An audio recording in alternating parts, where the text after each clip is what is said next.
right. Welcome everyone to the July 27th, 2020 Grafton Board of Health meeting.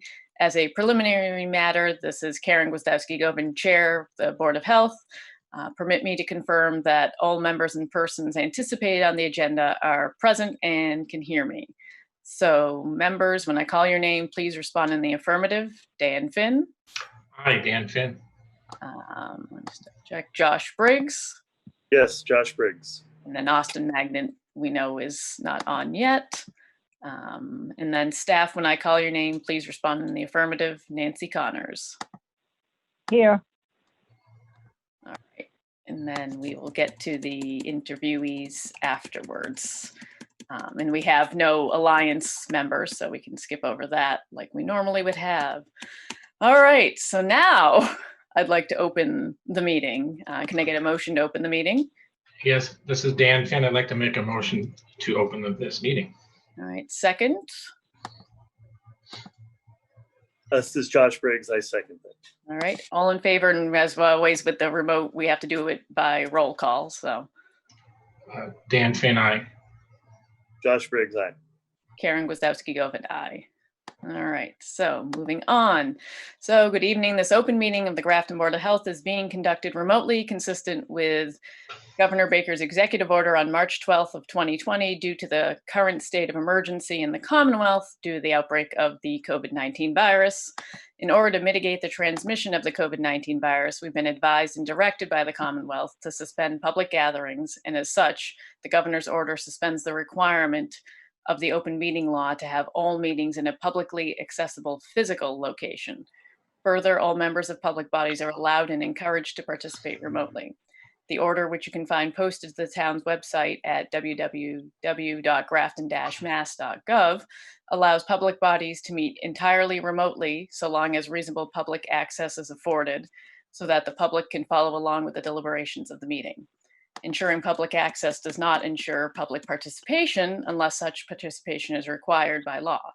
This meeting will not feature public comment because the sole agenda item on this is to conduct the interviews for the open Board of Health position that we have, the vacancy that we have. There's no topics on here that would have public comment submitted before or even during the meeting. For this meeting, the Grafton Board of Health is convening by video conference via Zoom, as posted on the town's website, identifying how the public may join. Please note this meeting is being recorded and that some attendees are participating by video conference. Accordingly, please be aware that other folks may be able to see you and that you take care not to screen share your computer because anything that you may broadcast may be captured in the recording and available for the public to view. All supporting materials that have been provided to the members of this body are available on the town's website unless otherwise noted. The public is encouraged to follow along using the posted agenda unless I note otherwise. So the first and only agenda item will be, like I mentioned, the interviews, and those start at 5:45 will be the first one. Some ground rules before we get to that for effective and clear conduct of our business and to ensure accurate meeting minutes. I will introduce each interviewee, the situation on the agenda. And then from there, we can go through, and I know we'd put together some questions, some potential questions to ask. So I figure I'll kick it off and then I'll open it up to, once I'm done with my question answered, we can kind of go down the line and ask some questions, and obviously have time for each applicant to ask us any questions that they have. Some other kind of standard practices with web meetings are to mute your phone or computer when you're not speaking, speak clearly and in a way that can help generate accurate minutes for the public meeting. That's all, because we're not having public comments for this one. Then any voting, such as when we provide a recommendation to provide to the select board, we have to obviously do as a roll call, similar to how when we open and close the meeting. Let's see. Karen, could I ask a question? So would you like us to kind of alternate asking questions? You'd start off and then I'd come up with a question from your list or a different question, and then kind of through that way. Okay. Yeah. That's fine. Yeah, we don't have to go same exact Yeah, right, person asks same exact question every single time. So, right, right. and like I said, the questions I put together are potentials based on, the vacancy, the experience of the individual who was in that position before, and a lot of it's knowing what we're going to be encountering coming up with the world continuing with COVID, etc. Just one thing to mention, Dan and Josh, and then for Austin afterwards, is knowing this is going to be a longer meeting. If at any point in time we have a little buffer in between each interview, because each interview is we planned about 15 minutes or so. We have a little buffer in there of 15 minutes in between in case we need a bio break, we need a snack, in case we run over a couple minutes or we start a couple minutes late. We didn't want to be just back to back and then start running behind. So just one thing from a quorum perspective is we have to maintain quorum, which means we need 3 members on at each time. So if someone's like, oh, I need a bio break in between, 2 of us can't go at the exact same time because then we'll break quorum. So just little things, that obviously matter in the situation where we only have 4 of us. And then don't log off. If you are running for, say, a bio break or something like that, don't log off, obviously. Just put yourself on mute, step away. Let's see, anything else?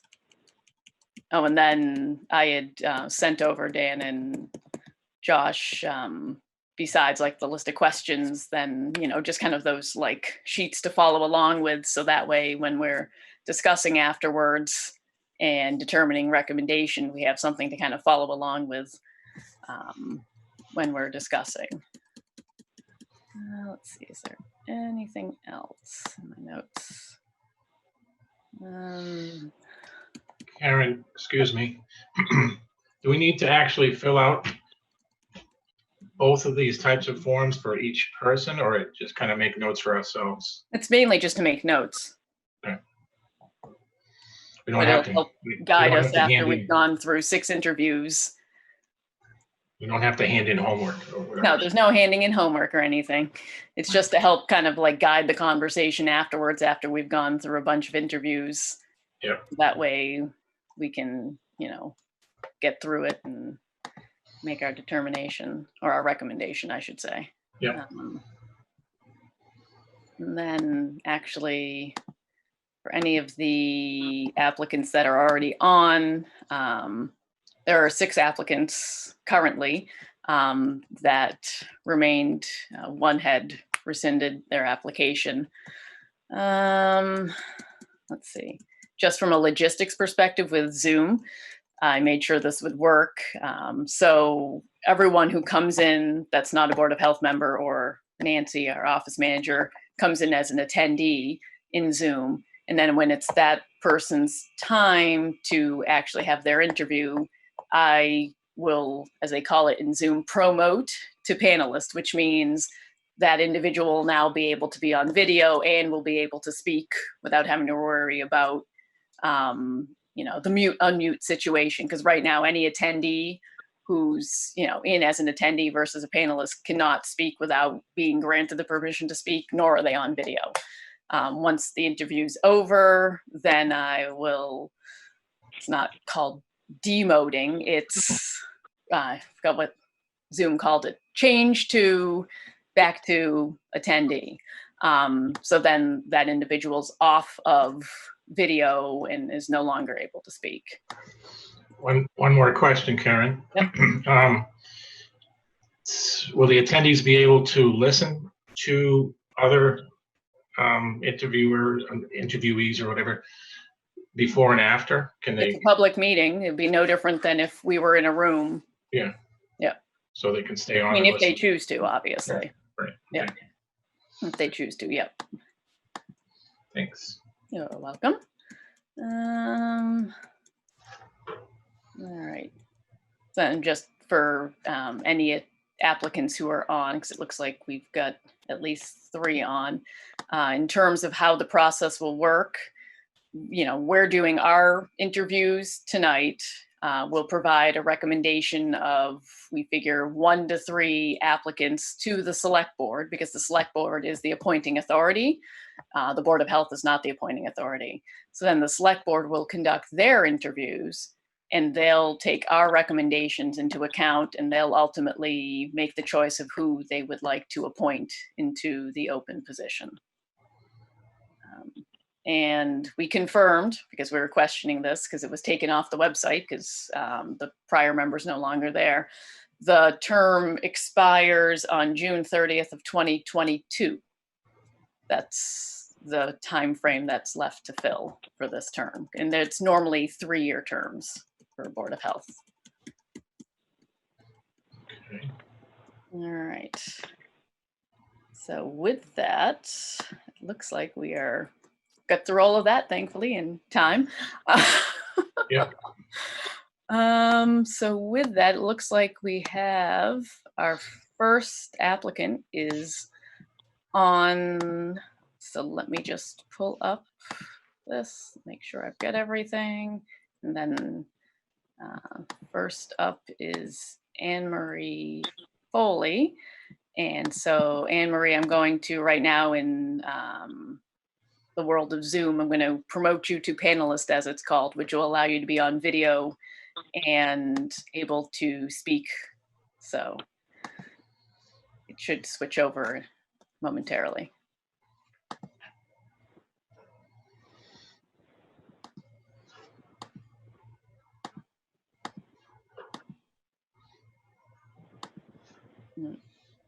Anne Marie, are you there?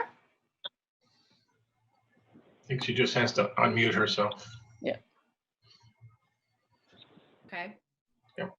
Can you see me or? Do you know? No, not yet, at least. Okay.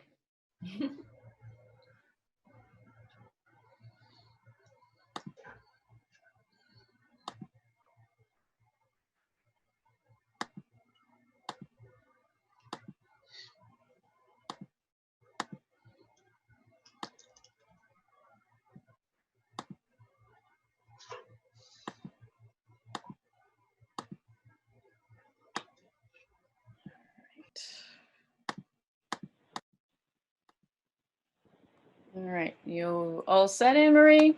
I am. Yeah, I'm here. Perfect. All right, so I'll kick this off. This is Karen. Welcome and thank you for applying. We were very happy with the turnout for applicants. As people who've been in town, such as yourself, for a long time, you know that it's hard finding 1 or 2 people to apply to an opening. So we were thrilled, obviously, to have such a great turnout.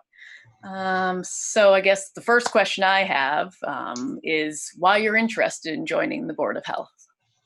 Well, I've been interested in trying to get involved again in town over the last year or 2, and just looking for an opportunity that, you know, kind of coincided with, you know, my background and my interest, I suppose. So when I saw Deb's position come up recently, I've been watching the board meaning the, you know, the board of open positions over the last little bit. And so when I saw that one, it certainly piqued my interest. Assuming I did send in something, I'm assuming you've all seen it, but I obviously have a, you know, background in healthcare. I think at this time, my master's degree is in public health, health policy with, you know, an emphasis on epidemiology. And so certainly with COVID and all the things that are going on, in that respect, I think it's an interesting time to look at, you know, boards of health and whatnot. Yeah, and I think I'm just at a point in my career where I have a little bit more time now. So just kind of looking to give back to the community in a way that I think I can be, you know, most useful. All right, thank you. Sorry, and just to interject, can you see me or do you want to see me? I mean, if you want to obviously be on video, we'd gladly have you on video. So is there something that I need to do on my end? There should be, I'm trying to think of what it would look like on your side because I have a different Oh, setup. wait, you know what? Hang on. There I am. Okay. Sorry about that. No problem. Just I work with like 6 different webinar formats between work and the town and stuff. So every one of them's a little different. Anne Marie, this is Dan. Hi, Dan. Yeah, I have a question for you. I know I think you may have just answered it. And I mean, normally the Board of Health meets traditionally once a month for an hour, hour and a half, although that kind of changed 6 months ago or so, Yeah. you know, and even before that, there were like quarterly meetings that we have with Central Mass Regional Public Health. We don't have to go to them, but if we're available, they like to have one of us go. There's also trainings. I know I went to Fort Devens a couple of times to bone up a little bit on Title V stuff that I was not familiar with before. And so it does in fact require, or it's nice to have somebody that can commit to more time than that once a month time frame. So I don't want to ask you if you're working full time, but if you have the time, but do you think you would have time to participate in a couple of those additional things and or answer emails on a pretty regular basis? Yes, absolutely. I mean, definitely, I'm very available via email. I am working full time. Unfortunately, right now, my business has been closed since March 17th because I service day programs kind of all over Central Mass and beyond, and they have been closed since that time. They are looking at ramping up in the next week to month slowly. But so at such time, I will be working full time again. However, I do have a lot of flexibility because I'm self-employed. It is my own business. So I can't always make myself available during the day for really anything with about a week or so's notice. And that was when I was working full time. And obviously right now I'm very available, but I'm hoping that that's going to change soon. And in looking at just more information on the Board of Health and what you all oversee, that would be something I noticed, like the Title V. Things like that, I would certainly be happy to go and learn more about on my own time. Obviously, that would be one area that you happen to mention that, other than replacing our septic over in Fitzpatrick Road, that's about all I know about that. So yeah, I have a lot of flexibility. I'm very fortunate. I have my own business. I have therapists that work for me that I manage. That's based out of my home, but I do also go out and still do therapy. But I am able to schedule my own, make my own schedule. My kids, not to give you too much information about myself, but they're both now done with college. My son as of May. And so they're both also they're done with graduate school, I should say. So they're off older. Nice. And I do have more time available. I served on recreation for probably about 10 years, years and years ago. So I do know the commitment of some of these boards, and that sometimes that's not just the once a month meeting, but things. Yeah. And again, usually it's a Monday, first or second Monday at 6:30 each month, Yep. He gets to miss one or two here and there for vacation or other reasons. Yeah. Yeah, I see no problem in terms of the time commitment. Currently, I am the president of the Grafton Tennis Club. I have just volunteered up at the farmers market, again, because I have time during the day.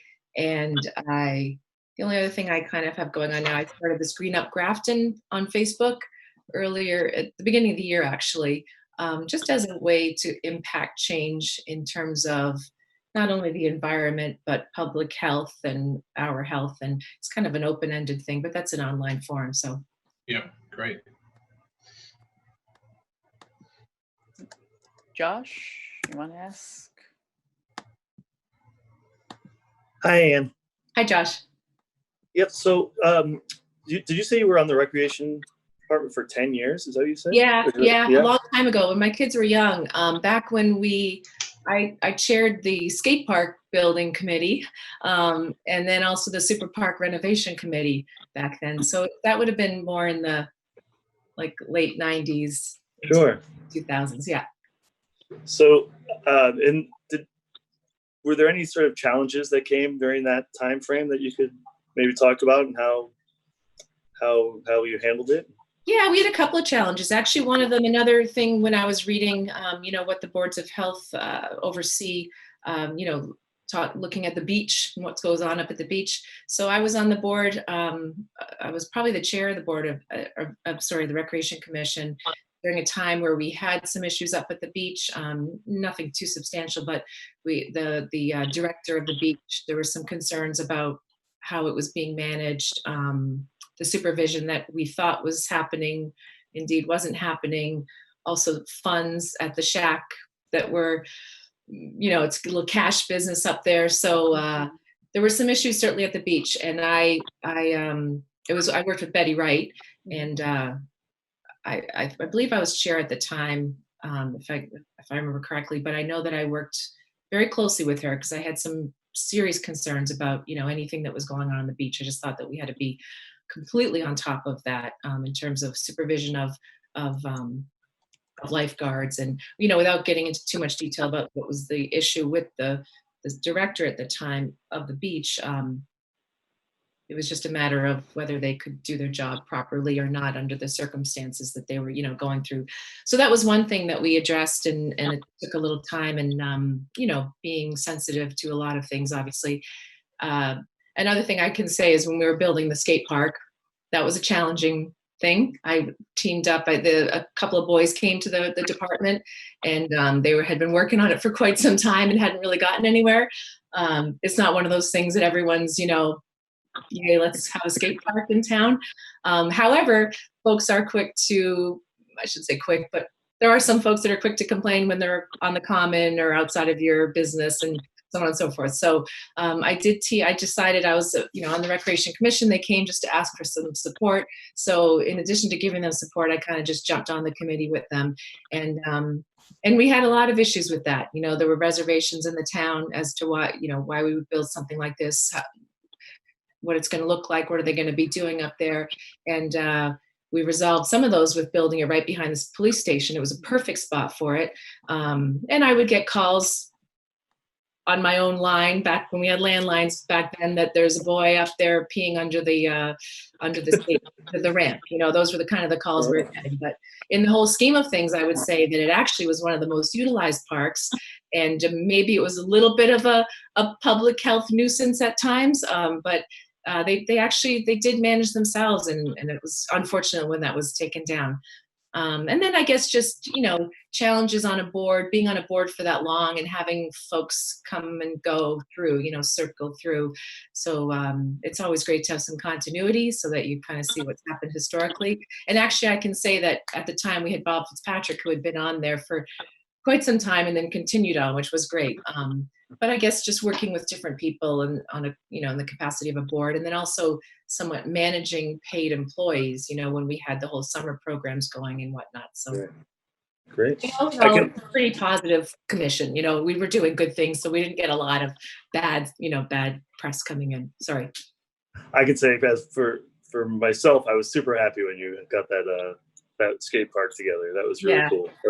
That was something that Grafton needed, I thought. So yeah. Thanks. That's really all I wanted to ask. Okay. Knowing that we only have a few minutes left, do you have any questions for us? No, not really. I did go on, the state website in terms of the, what the purview of the Board of Health is in addition to Grafton. So, no, I've come before you. You all weren't there. I know that Dan was. Karen, I'm not sure if you were. A couple of times when I've with the plastic bag ban and the styrofoam ban and whatnot. So, yeah, I don't really have anything. Let me see. I guess I would ask: is it Is there 4 members on the board now, or currently 4? So it's the full board would be 5. Yes. Okay. And it's a 2-year term that's up right now. Yeah. Yeah, I kind of came in as you guys were just saying that June of 2022. Yeah. Normally they're 3-year terms. Right. But Deb was just over a year. Yeah. Out of her next 3-year term. So yeah. I did reach out to her when I do know Deb, so I did reach out to her early on when she was looking at stepping down, just to get a little information from her as well. So I feel like I have a fairly decent understanding of the board without having been on it. Yeah, it's normally, I'll say, having been on it for over 14 years now, this is the, for lack of a better term, craziest it's ever been in terms of what we've had to deal with. Normally it's, once a month meetings. We have some emails, might have to run in and sign a permit if it came in between meeting times, maybe look at some new regulations or updating some regulations. And yeah, life moves on and then it's a month later. Now it's just been like emails every day with something, complaints, concerns. Sure. We have weekly, we're switching them to bi-weekly now, meetings with like administration, Yeah. department heads. We started those back in March when this all first hit. And at some point in time, hopefully that will taper off. We just Right, decided right. to switch them to bi-weekly now. And they're not mandatory. Like if people can make it, they make it. Sure. Because they're in the middle of the day versus our normal monthly meetings are in the evenings. Yeah. But just things come up and Yep. we have to address them now. And then started Triple E season. It's going to be another bad year, they're saying. Mhm. We'll have a flu season. Who knows how bad it'll be. And then at some point in time, there'll be a vaccine for COVID, fingers crossed. And most likely Board of Health, along with the MRC, et cetera, will be probably heavily involved, we're imagining and planning Sure. with getting that vaccine out. So Mhm. yeah, we don't foresee it quieting down anytime soon, Yeah. unfortunately. Yeah. And I certainly would be aware of that coming into it. And, having been in healthcare for a long time in a number of different capacities, fortunately, and, that doesn't scare me off, I guess. If anything, I'm acutely interested in infectious diseases and disease in general and how we're going to solve this, not only this, but other things as well. So it's been something I've been interested in anyway. So yeah. And Anne, as you probably know, this is Dan, Yep.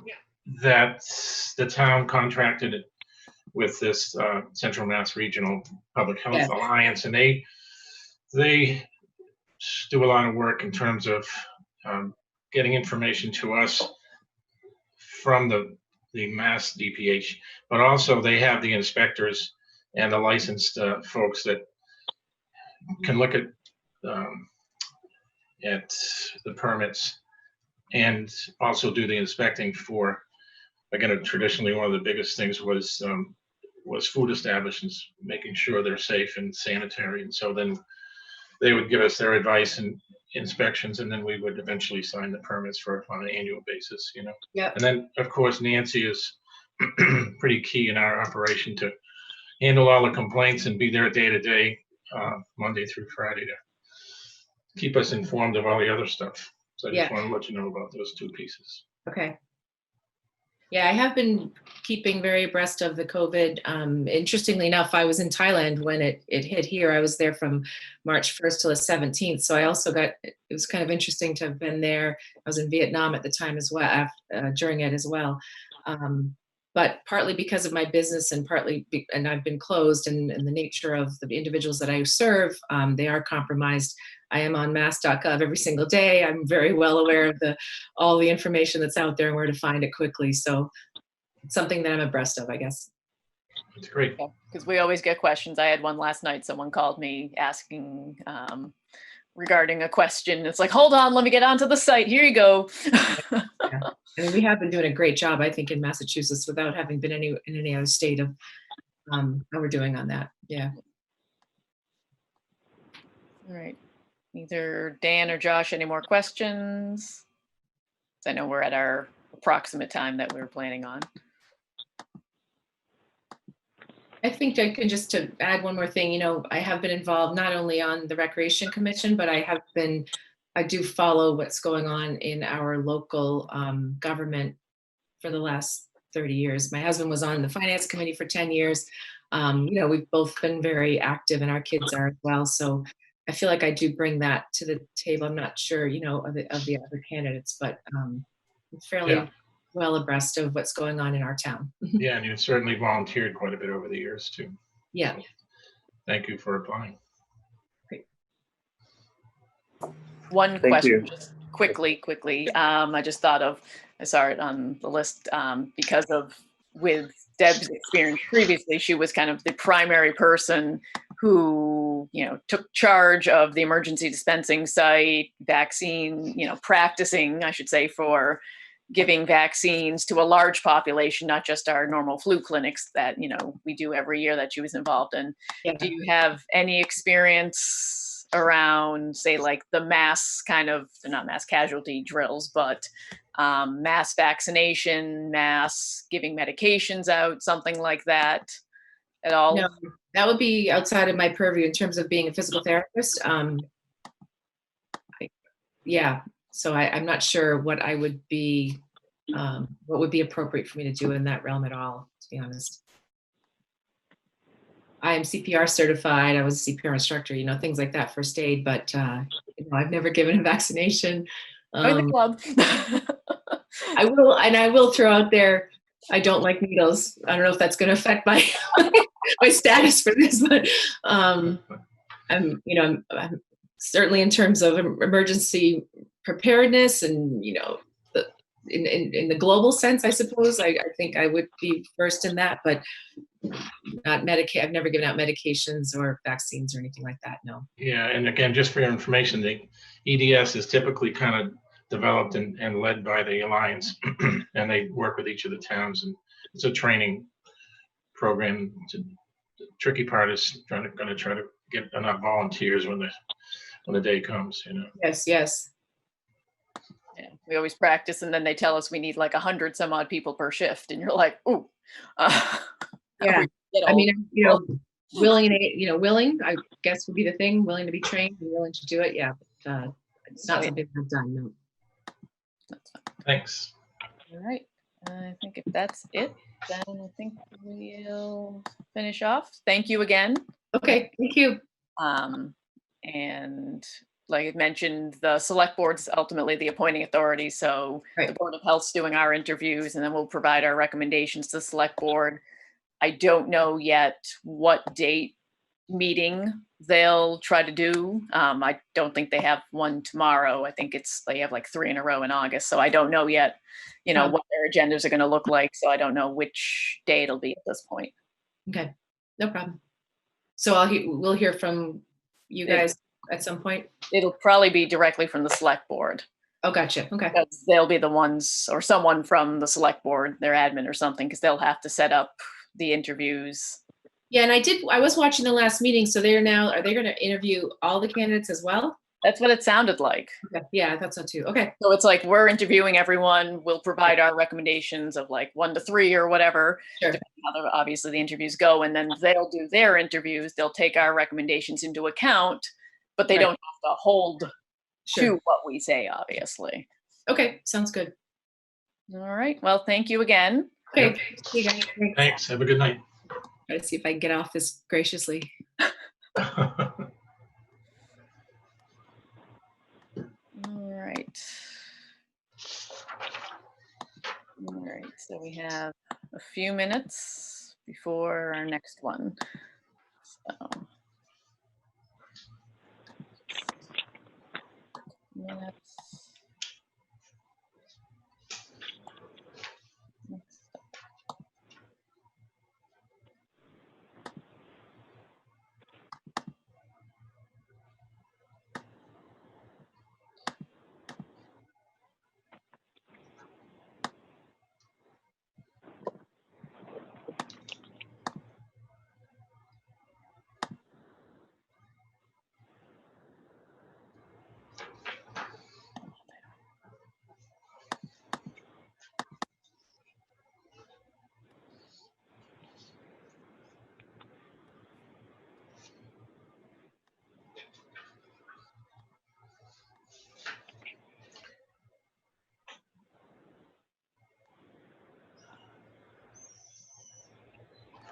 Can I ask a question of Nancy? Sure. Nancy, do you recall, I've been flipping through my phone trying to find all of the resumes or CVs, and because I'm missing one, and I want to look it up on my phone, but do you have any idea what date that might have been? I'm scrolling through tons of emails. What is it that you're looking for again? I'm looking for the actual the email that you sent out with everyone's resumes and or It looks like this July 7th, Dan. Oh, okay, thanks. I can. 7th or 8th, depending on which one you're looking. But the one with all the attachments. Yes, yeah. There's 13 attachments. Is Yeah. So the one I have says is from July 7th. Yeah. Okay, perfect. Thank you. You got it.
Do we know if the next candidate's waiting?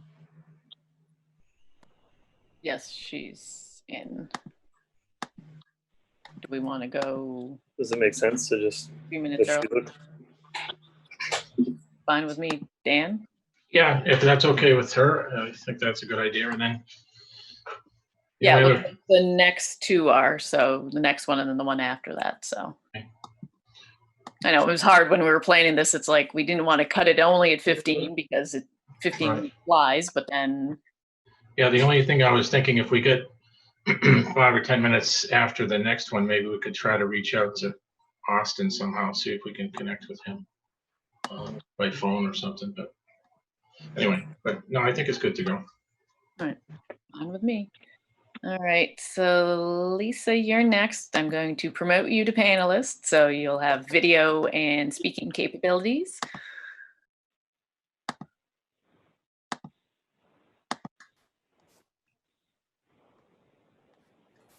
Hi. Hello, Hi, how are you all? good and you? All right, just fine. Thanks, Lisa. Oh, Hi. good. Hi, Josh. Well, thank you for joining, obviously. Thank you for applying. Oh, thank you for giving me an opportunity to wear lipstick. Yeah, I was so excited. Oh, yeah, no, I know. I feel like my, what I do to get ready in the morning has changed Yes, it's all compared to what I ruined used to now. do in Yes. the morning, it seems. Well, congratulations on so many qualified applicants. It's amazing, and it's really it seems like a lot of people are stepping up in the right direction for the town. Yeah, I know. I was shocked. I'm like, how many? Yeah, it really is nice. 2? And not just like really qualified people I had heard. So that is amazing. Well, thank you it's great. for being one of those applicants that's stepping up to apply for this. So I will ask the same question I did to kick it off. Why are you interested in joining the Board of Health? I've always been interested in joining the Board of Health. In fact, when I told my mom I was applying for this committee, she was just so excited for me. I come from a family of nurses. I work at the senior center now. I have in September, it'll be 11 years. So I have worked with the Board of Health. I remember when we had the town nurse, and I always was really fascinated with that. I thought that would be a fantastic job. And by working as an outreach worker at the senior center with the seniors and being a nurse, I'm not hired as a nurse, but that doesn't stop them from coming into my office, shutting the door and lifting up their shirt or checking my feet or doing this or doing that. And of course I'll never, turn them down. So in a little ways, I enjoyed that role. I was a chair. Sorry. I'm so sorry. My words just got jumbled in. I was charge nurse of a 44-bed end-stage Alzheimer's unit for 12 years before I came and worked for the town as the outreach worker. And a lot of it's problem solving. And because of that, I work closely with Nancy down at the Board of Health. I work with the police. I work with other agencies in town. And just the Board of Health is always so interesting to me. And my job is the health and well-being of seniors and disabled in Grafton, and it's very similar to what you do. It's all the people in Grafton and safe restaurants, safe environment. So I feel like it goes hand in hand. And when Deb retired, I felt like, in the time of COVID and being a nurse and her being a nurse, that it was a good time to step up. Thank you. Dan? Yeah, I guess then same question I asked the previous lady, but in terms of that time commitment, do you think you have the time, because it is more than one meeting a month? It could be a quarterly meeting of the Alliance. There's going to be a lot of emails. And again, I know in December, we typically have two meetings to sign permits, almost entirely one meeting. And I mean, traditionally, as you know, the Board of Health is traditionally dealing with permits and Title V's and septic haulers and all that other stuff. But now it isn't turned into infectious disease prevention and mental health and opioids. And not that we deal with a lot of it, but questions come up about those various other things, and now very soon it's going to be triple E. But do you think you have to have more than that one meeting? I Um, am. month time? I know I do. I used to be on finance committee. I had a term on the finance committee, and that was a grueling schedule, especially the 2 times of the year when before town meeting. I'm still employed at the senior center. We work from home, and I do go in, and I still do house visits and stuff. I'm contracted for 24 hours, but now again, in this time of COVID, it's pretty much 24/7. I work the weekends with the police call after hours. I take care of that and work Yep. then. But it's nothing that I can't. I'm also chairman of the Grafton Housing Authority, which I feel like ties in really nicely with my job at the senior center. And although we only meet once a month, I'm there at least once a week signing checks as Right. the chair. I'm there to stop by and check on the seniors. I take my committees and my boards very seriously, and I do not like to miss them. It gets me upset to miss them, and I feel especially now with Zoom, there's really no excuse. Right. You can do it wherever you are. So, and as far as any training and things like that, I'm always happy to do that, because the better prepared you are and knowledgeable that you are, the better you are to serve the town. So absolutely. Great. Thanks. Thank you. Hi, Kelly. This is Josh. Hi, Josh. How you doing? Good. How are you? Good, thanks. So I'm just interested with your medical background and the nursing. What made you decide on finance and housing prior? Like, have you tried to come to the Board of Health before? Is this something over the past 10 years that you had been interested in? Or? Yeah. So after I left nursing and I came here to work at the senior center, I went on the finance committee. I was invited by David Libby to join the finance committee. And then I joined the other committees as a member of that committee. 5 years ago, my disabled brother passed away, and he lived at home. He was very disabled. So after that happened, my parents needed me more than the committees that I was on. So as my term ended, I started to back away from those committees. But always to the end of my term, I never left a committee empty-handed. So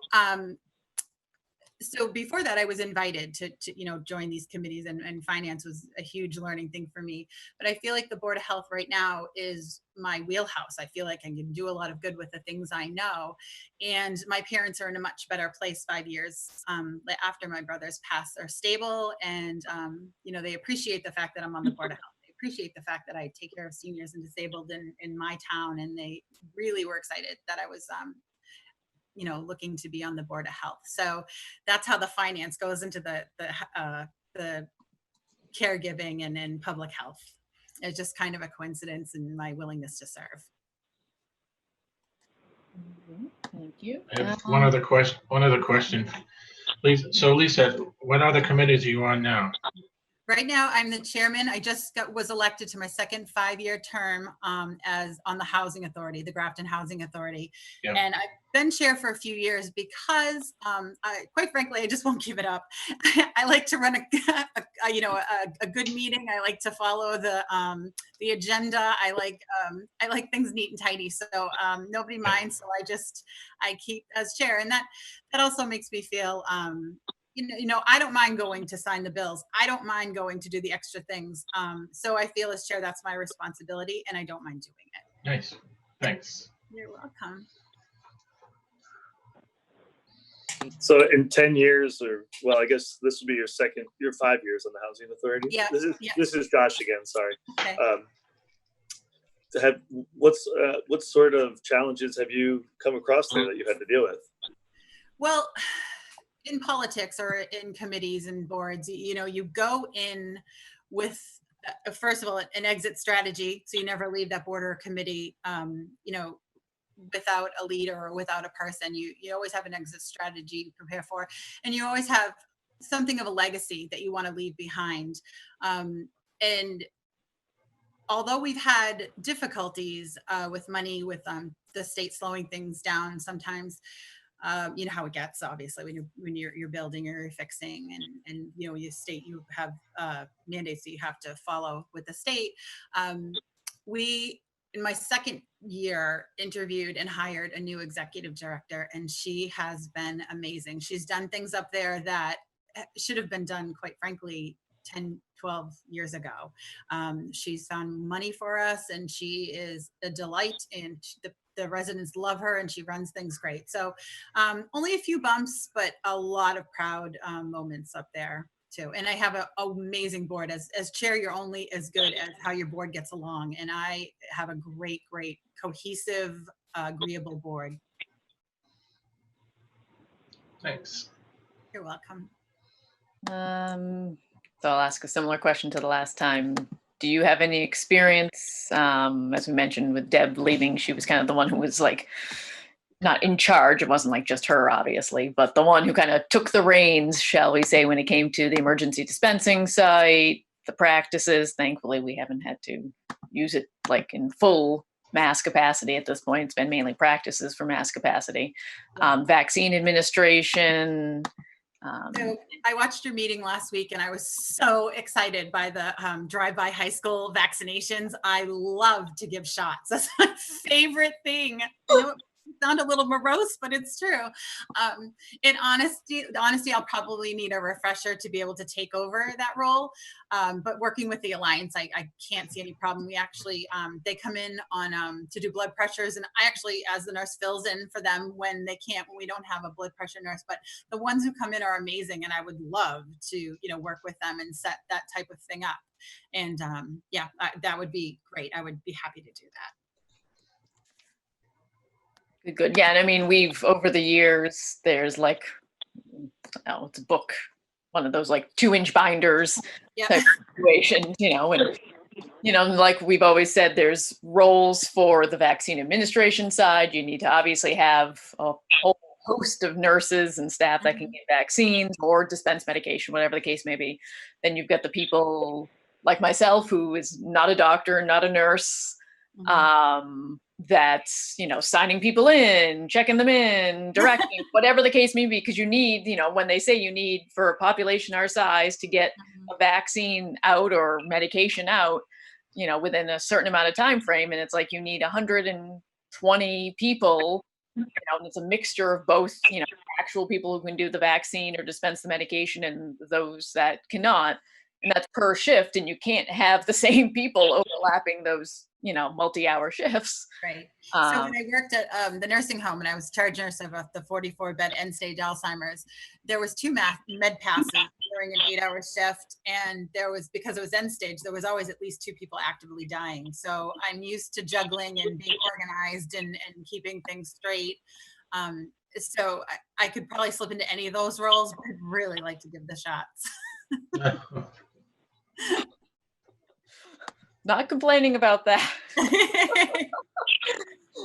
The more the merrier when it comes to that, because we practice, but if and when the time came, if it was an emergency situation that you can't prepare as much for, everyone always says, yes, we can volunteer, I can volunteer, from all of like the Medical Reserve Corps and the CERT team and others. But if we're all in the middle of a crisis, you always wonder, well, yeah, of course, at this point in time, in this moment that I'm answering this test email, yes, I can. But where will everyone be in their lives at that moment? So it's always tricky trying to figure out how we're going to get that many people actually. So we pride ourselves at the senior center by calling ourselves doers. There's a lot of people that talk a lot, but there's only a few people that actually do. It's funny because people think that all we do down there is bingo, when in fact, we deal with very, very difficult situations. We deal with hoarding, we deal with abuse, we deal with neglect, we deal with, sudden death,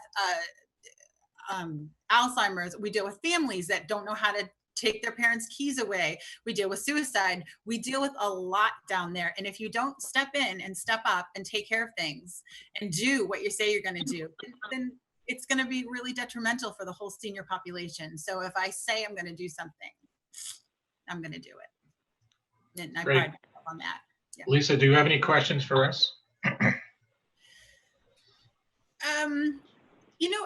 Back in the day when I started at the town hall, I really enjoyed having the town nurse there and, someone to run ideas by and stuff like that. I miss that I know the Alliance is, what we have now.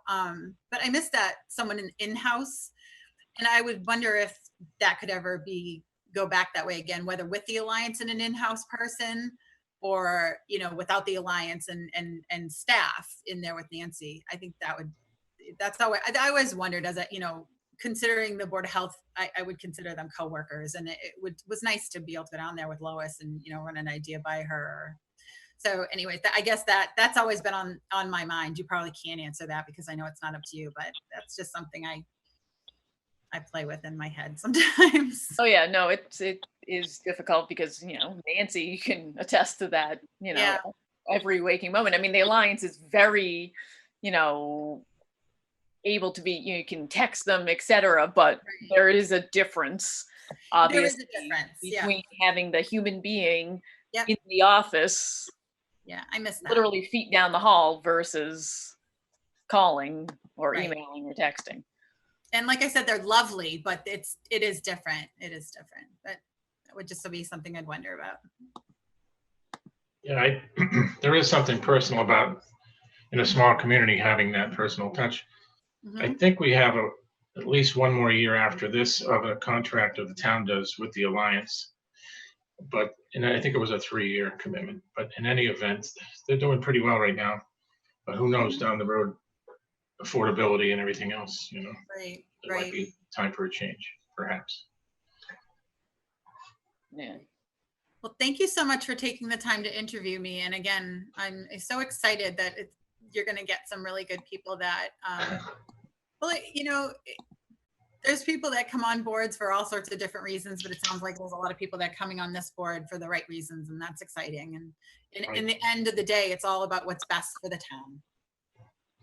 True. Thank you. You're very welcome. Right.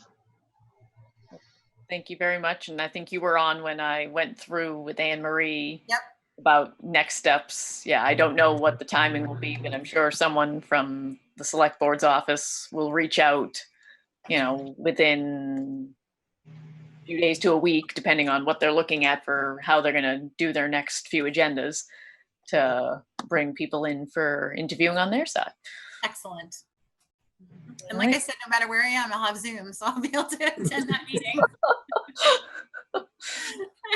All right, thank Someday you. we'll get back. Thank you, Lisa. You're welcome. All right. Take care, everyone. Bye. Thank you again. Okay. Bye-bye. Bye.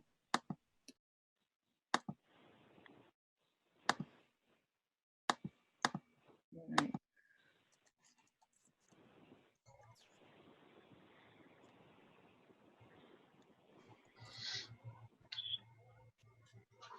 I had one question, an afterthought.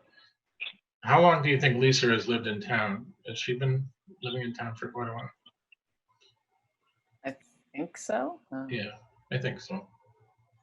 Yeah, she's been involved for at least 5 years.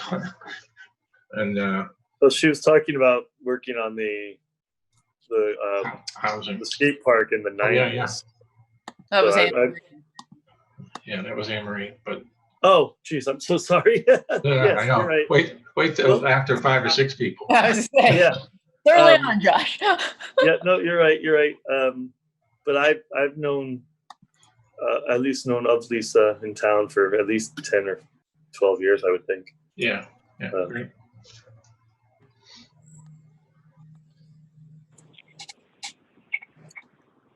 Karen, Yep. I think she's been here at least 20 years, maybe a little more than that.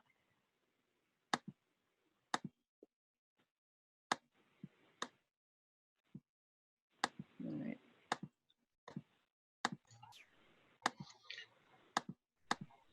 Hey, Nancy, do you happen to have Austin's cell number or something?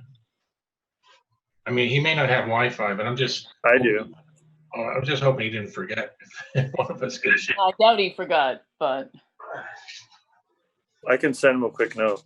yeah, if you Yeah. want, we're a little ahead.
he didn't instantly respond, so he might still be busy, but we can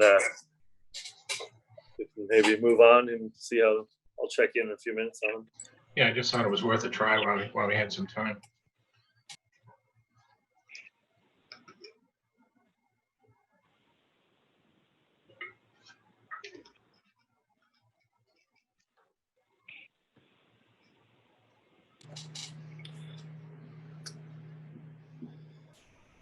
And Karen, you had mentioned the other candidate might already be on the call. Oh, yeah, you're muted, Karen. Makes me feel like one of the meetings I was in earlier where I'm like, you're muted to a person. Yes, actually, it looks like next applicant is online already. If we want to go forth now, as long as she's ready. Sure. So just a heads up, Jen, similar to what I did before with like Anne Marie and Lisa, I'll promote you, as Zoom calls it, to panelists, so that way you can be on, video if you have capability, and then also able to talk. So, all right, get that going.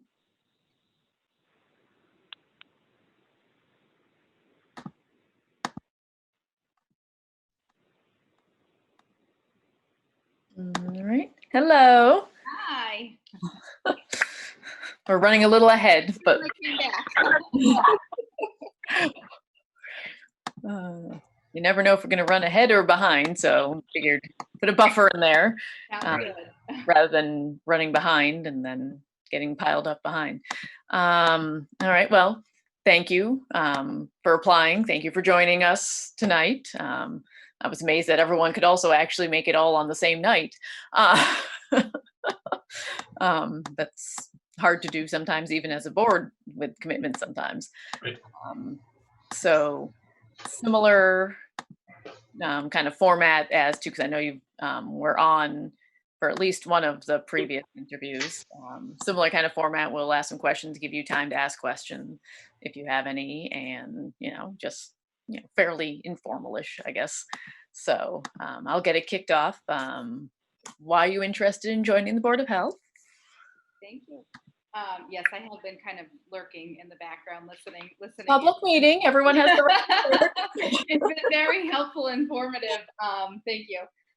So I may be the outlier here, and excited to hear there are some applicants, but I am pretty new to town.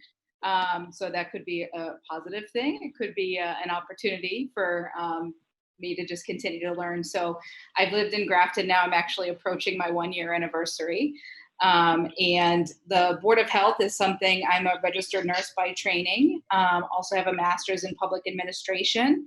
So the Board of Health has been something as a nurse that I've always hoped to have an opportunity when I finally landed in wherever I was going to live long term, I hope, to be aligned with. I actually, in addition to that, you probably had seen from my past experience, was a public servant for the last 5.5 years, and recently left public service more so to get back to a balance of my clinical practice as well as my leadership that I've been doing. So that pull kind of brought me back to the clinical space, but I still also kind of have that balance of really wanting to be involved in public service. And certainly through my MPA program, I learned a lot about the impact that local government can have. And obviously coming back into clinical practice or leadership in clinical practice within the first year of doing so, being faced with a pandemic, obviously when I saw this posted, I was like, well, no opportunity like the present. So thought I would, put my hand out there, at least have the opportunity to introduce myself to the area. I am trying to get myself aligned as well, kind of reading up on the area and listening to all the different public meetings with the recent local election. So those are kind of all the things. And as you probably saw from my resume as well, been very closely involved with the COVID response in my current role. So that also, again, I thought, could possibly help with our local Board of Health. Thank you. Dan? Yep, I guess you probably already heard my main focus is just having the applicants realize that it has turned into a commitment that's more than one meeting a month. And you have a very impressive resume, by the way. You've been moving right along here. You got a pretty good plan of growth and development and whatever the corporate terms are. But so do you think you have the time to, I'm going to guess, we would like to have somebody that, in addition to that hour and a half on once a month, is probably another 3 or 4 hours a week, maybe, of like reading emails and responding and maybe attending, a conference, video conference or something. Yeah. So I'm not saying it's a full-time job. It's probably not even a part-time job, but for Karen, it is lately. I was going to say, like, how much time did I spend this weekend? Yeah. So anyway, do you think you have, with your workload of everything else you're doing at Fallon and Summit, to be able to put that time in?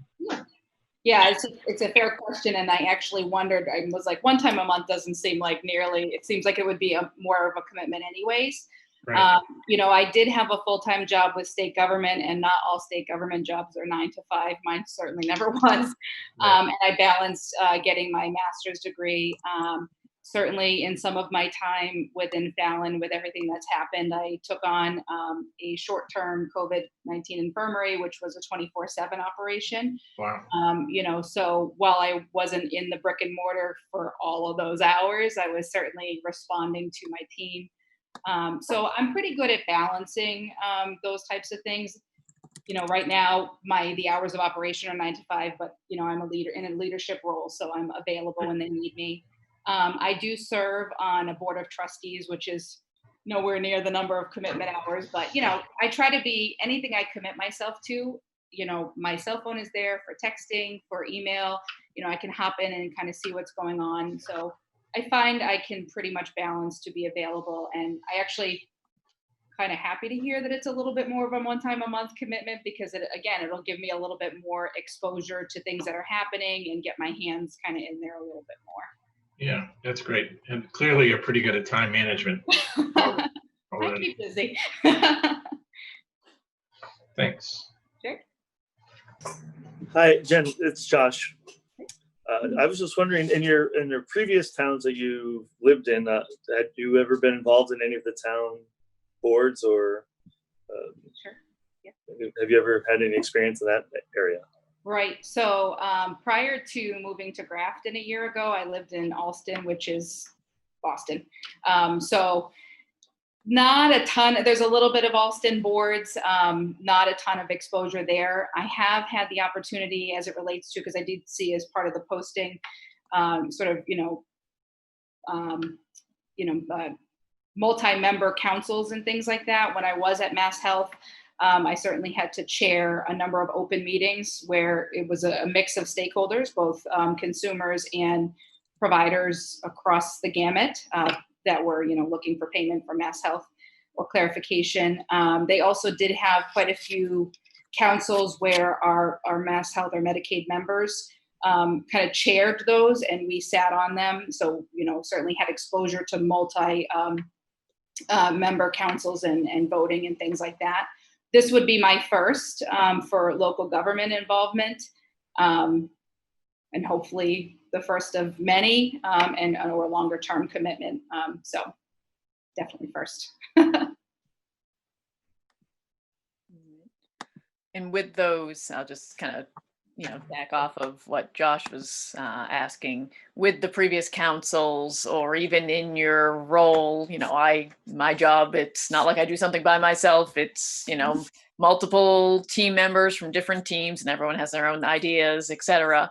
When have you experienced situations where there was, conflicting opinions, etc.? Not that anyone's fighting as such, but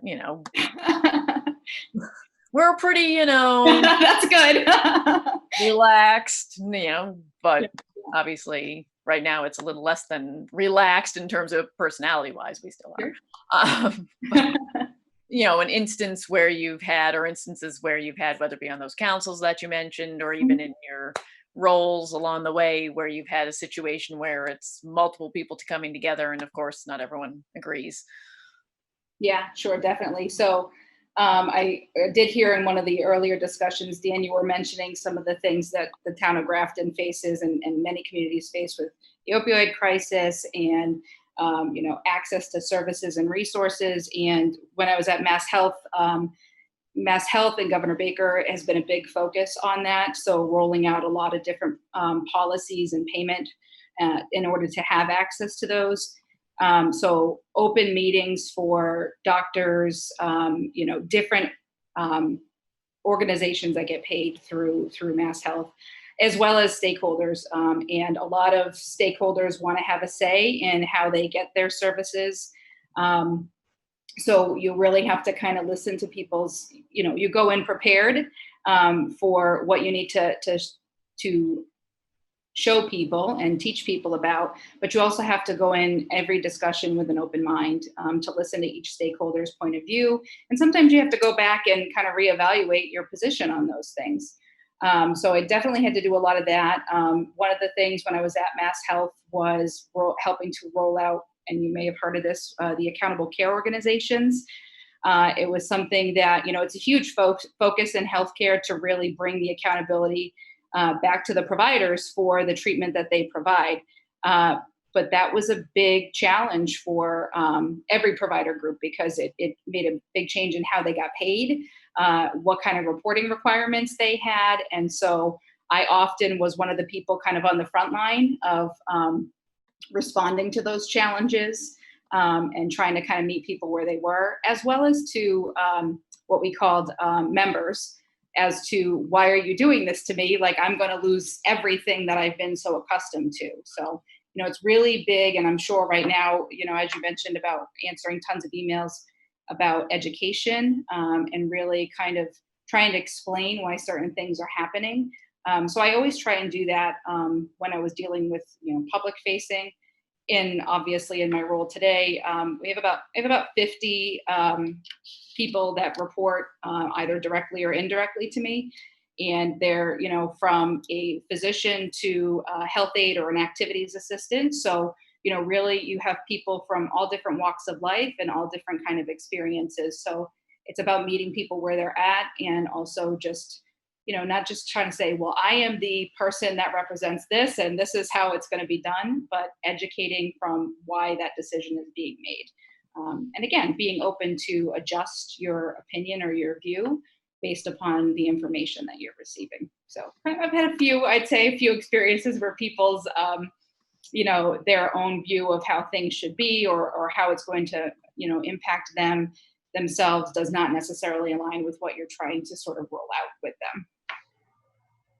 That's great. I think collaboration is key in communication and the success of any endeavor like this. And not that it's a requirement. I'm just curious as to whether you happen to be immunization certified. Can you give flu shots?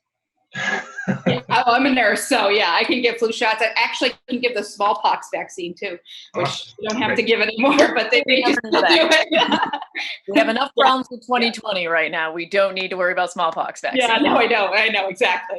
I'm not saying you would have to. I was just curious as to. Oh no, actually, you know, one of the things I had wondered is, you know, different kinds of health clinics and things like that. I was a community health nurse, home care nurse for many years prior to kind of all the different things that I did. So I always liked those things, being able to do blood pressure clinics.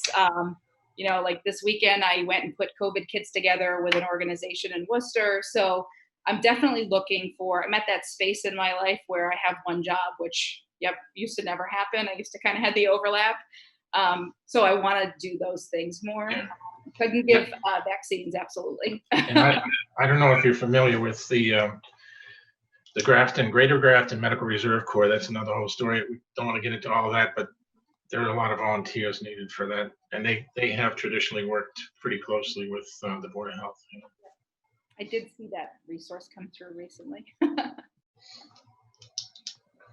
they play a big part with Yeah. like, what you heard me talking about, like when the time comes for a vaccine, fingers crossed there'll be a vaccine. Who knows how many doses, 1, 2, most likely we slash, the MRC, the, CERT team, which works closely, the community emergency response team, we practice every year our drill, and we use the flu clinics as kind of like a mini version of that.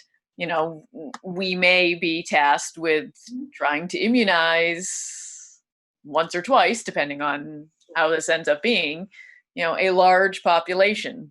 Mhm. Yeah. So So I think I could actually do the physical, as we had talked about.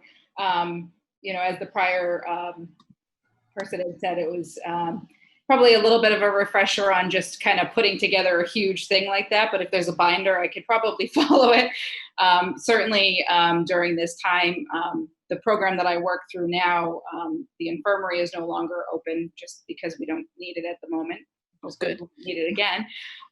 But we are open because, we're essential. And as you can imagine, you're literally building the plane and flying at the same time. You see how many times the guidance changes about what people need to be wearing to be providing care to people. And then certainly we stood up the infirmary relatively quickly. So those kinds of things, I can respond to and kind of not fly by the seat of your pants, but fly by the seat of the binder or what have you to kind of get things going. And I firmly believe as well as, you have to be willing to raise your hand for those things. If you can't just lead it and just say, it just does it itself. You got to kind of be in there and work alongside people, especially in unprecedented times like these. Yeah.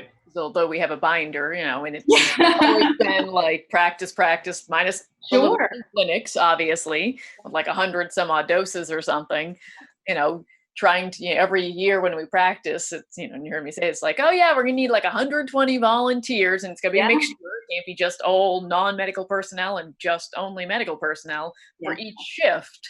Mm-hmm. Exactly. And they can't overlap shifts. Oh, okay. It sounds great on paper, but then when we practice, we probably have, I don't know, Dan, like Josh, you were there, maybe total less than 50 of us, I think. Yeah, I'd say 30. Yeah. Mm-hmm. So, to practice walking through, setting up, like we use the high school, ideal world, if it was nice weather, we could, do a drive through kind of situation. We actually talked about for our flu clinic coming, our flu clinics, because we're trying to think of logistics because COVID will still be around. Like, could we do, instead of the normal come down to the Board of Health office or go into the senior center, whatever the case may be, do we, if the weather's going to be nice for the flu clinics, probably in the fall, do we try to do a drive-through? It'll be a smaller version, but it'll give us practice. Sure. Yeah. So definitely good ideas. I mean, I think, for me personally, not only landing here in Grafton and, wanting to get more involved, but everything that's certainly happened. I know one of the things I had said to one of my clinical leaders in the organization was, I just have to do more with everything that's happened, like not just kind of do my day to day at this point. And so I certainly feel as though even if I, don't get appointed into this position, I can be counted on as somebody to get involved with the medical reserve in this area, and would be happy to help in flu clinics or anything that you have anyways. Just again, a way to get a little bit more involved, and at some point in time, hopefully this will align as well. Great. Do you have any questions for us? Yeah. I had so many answered while I listened earlier. So she actually covered all of the things, the timeline I was thinking of, and the other commitments and some of the different activities that you folks see throughout the year. So this has been really helpful for me as well. So I really appreciate you guys taking the time. All right. Well, thank you very much. Great. Thanks. Thank you very much. Nice to meet you. Take care.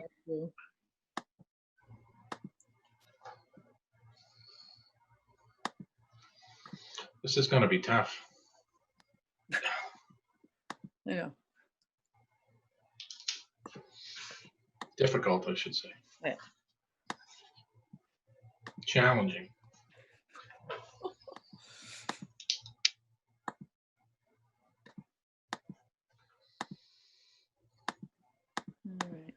Right. So the next person's not on yet, but the next person's not supposed to be on until 7:15. So What time is it? 6:51. Okay. Anything from Austin, Josh?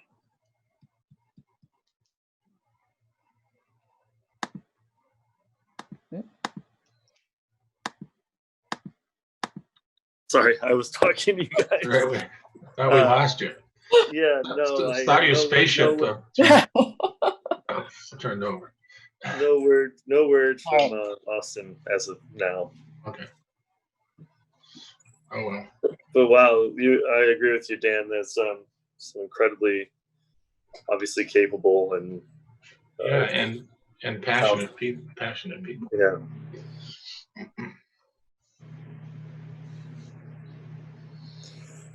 So is there? Are how many more are there tonight? Are we doing all of them? Three more. Yep. 3 more. Are any of the other 2 on there? It's been about 15 minutes each. We could probably. Yep. Doesn't look like any of the next 3 are on. Gotcha.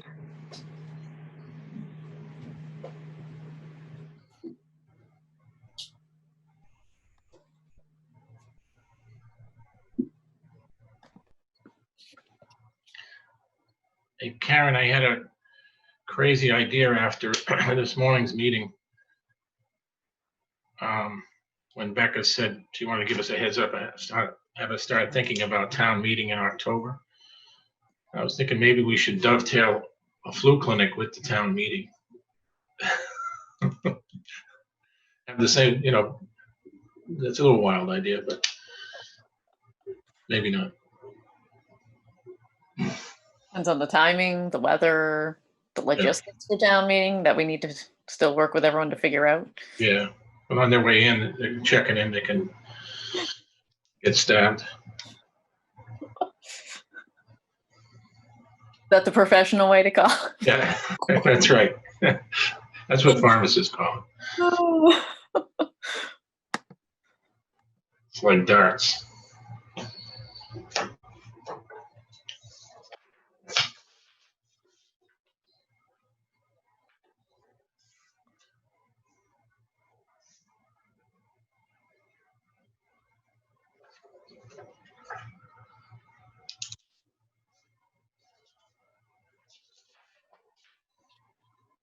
All right.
Karen, who is next, by the way?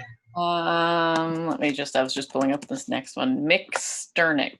Okay, good. I just wanted to read his letter here. Thanks. That's why I was pulling it back up so I could read it again.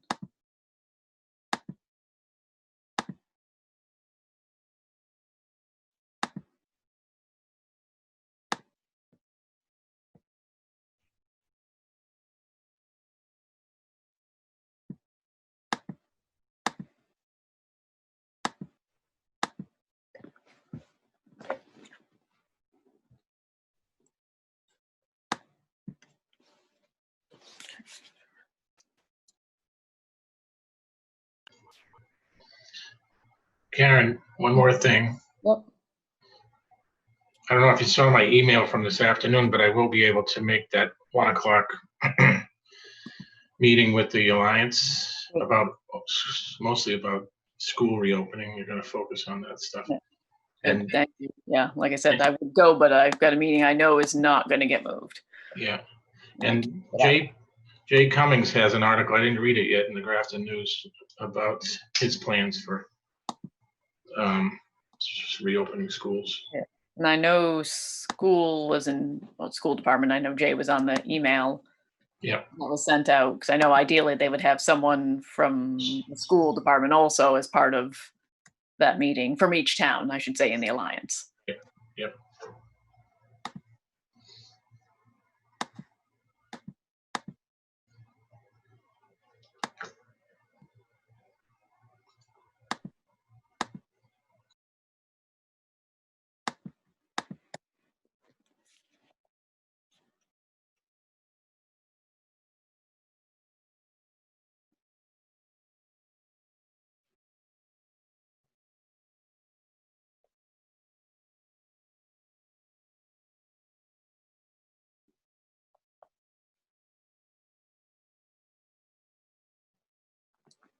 Yeah, just checking emails to see in case Austin had emailed instead, but I don't see anything.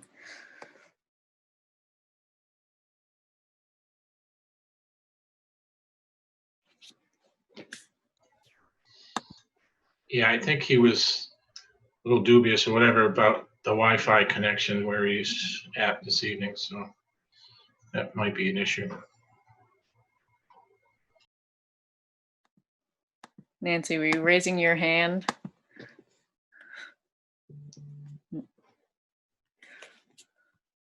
I see Nancy, but not her sound. Where'd she go? You there, Nancy?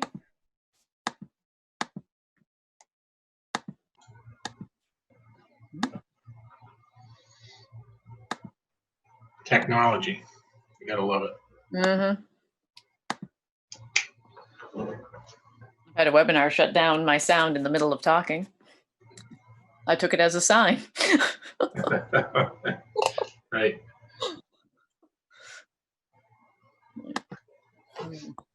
Text her because Nancy, can you hear us?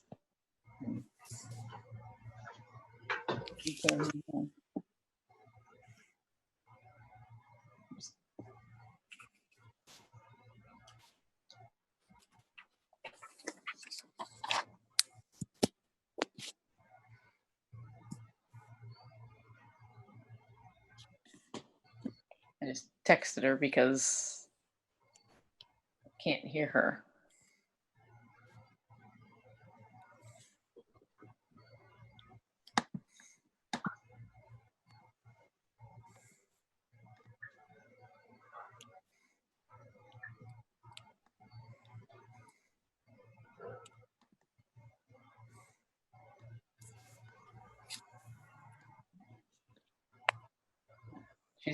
She can't hear us either, so she's going to log off and log back on. All right.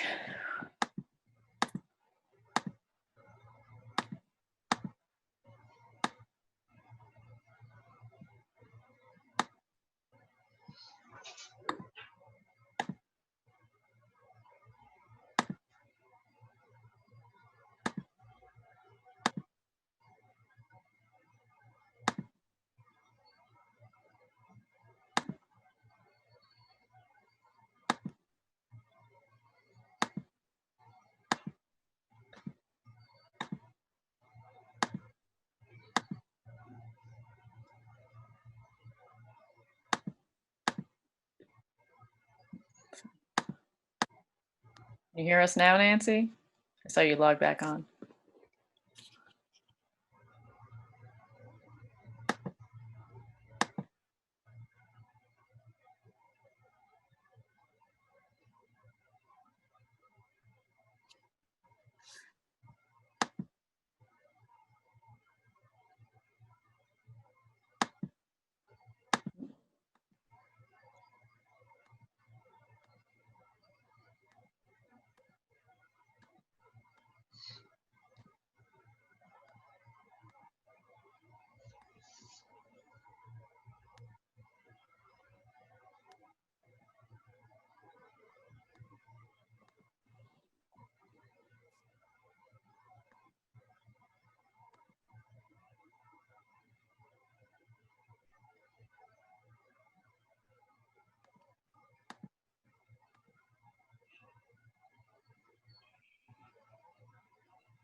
There she is.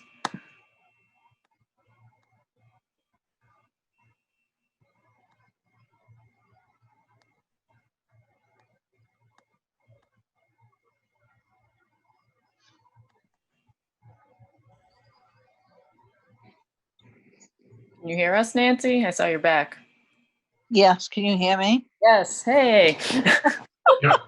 Yay, technology. Oh,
So you guys okay if I step away for a minute? Yeah. Okay. We're not going to talk about anything, so there's no need for a quorum. Yeah, exactly. We're just sitting here waiting at this point. Okay. Yeah. Just give me. I'll be right back. Yep.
Guys, I just got a message from Austin. Said he'll be able to hop on in about 10 minutes, maybe 5 minutes. All right. Good. Thank you.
as of right now, I don't see the next applicant for the 7:15 slot on yet.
All right, so it looks like the next applicant just joined.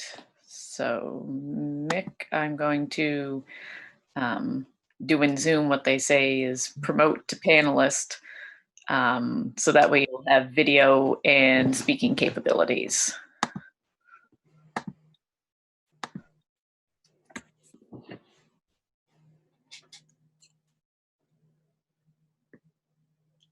All right. Hello, Hi. how you doing? Hey, Mick. Doing pretty well. Hello, Yeah. How are you? I'm doing well, thank you.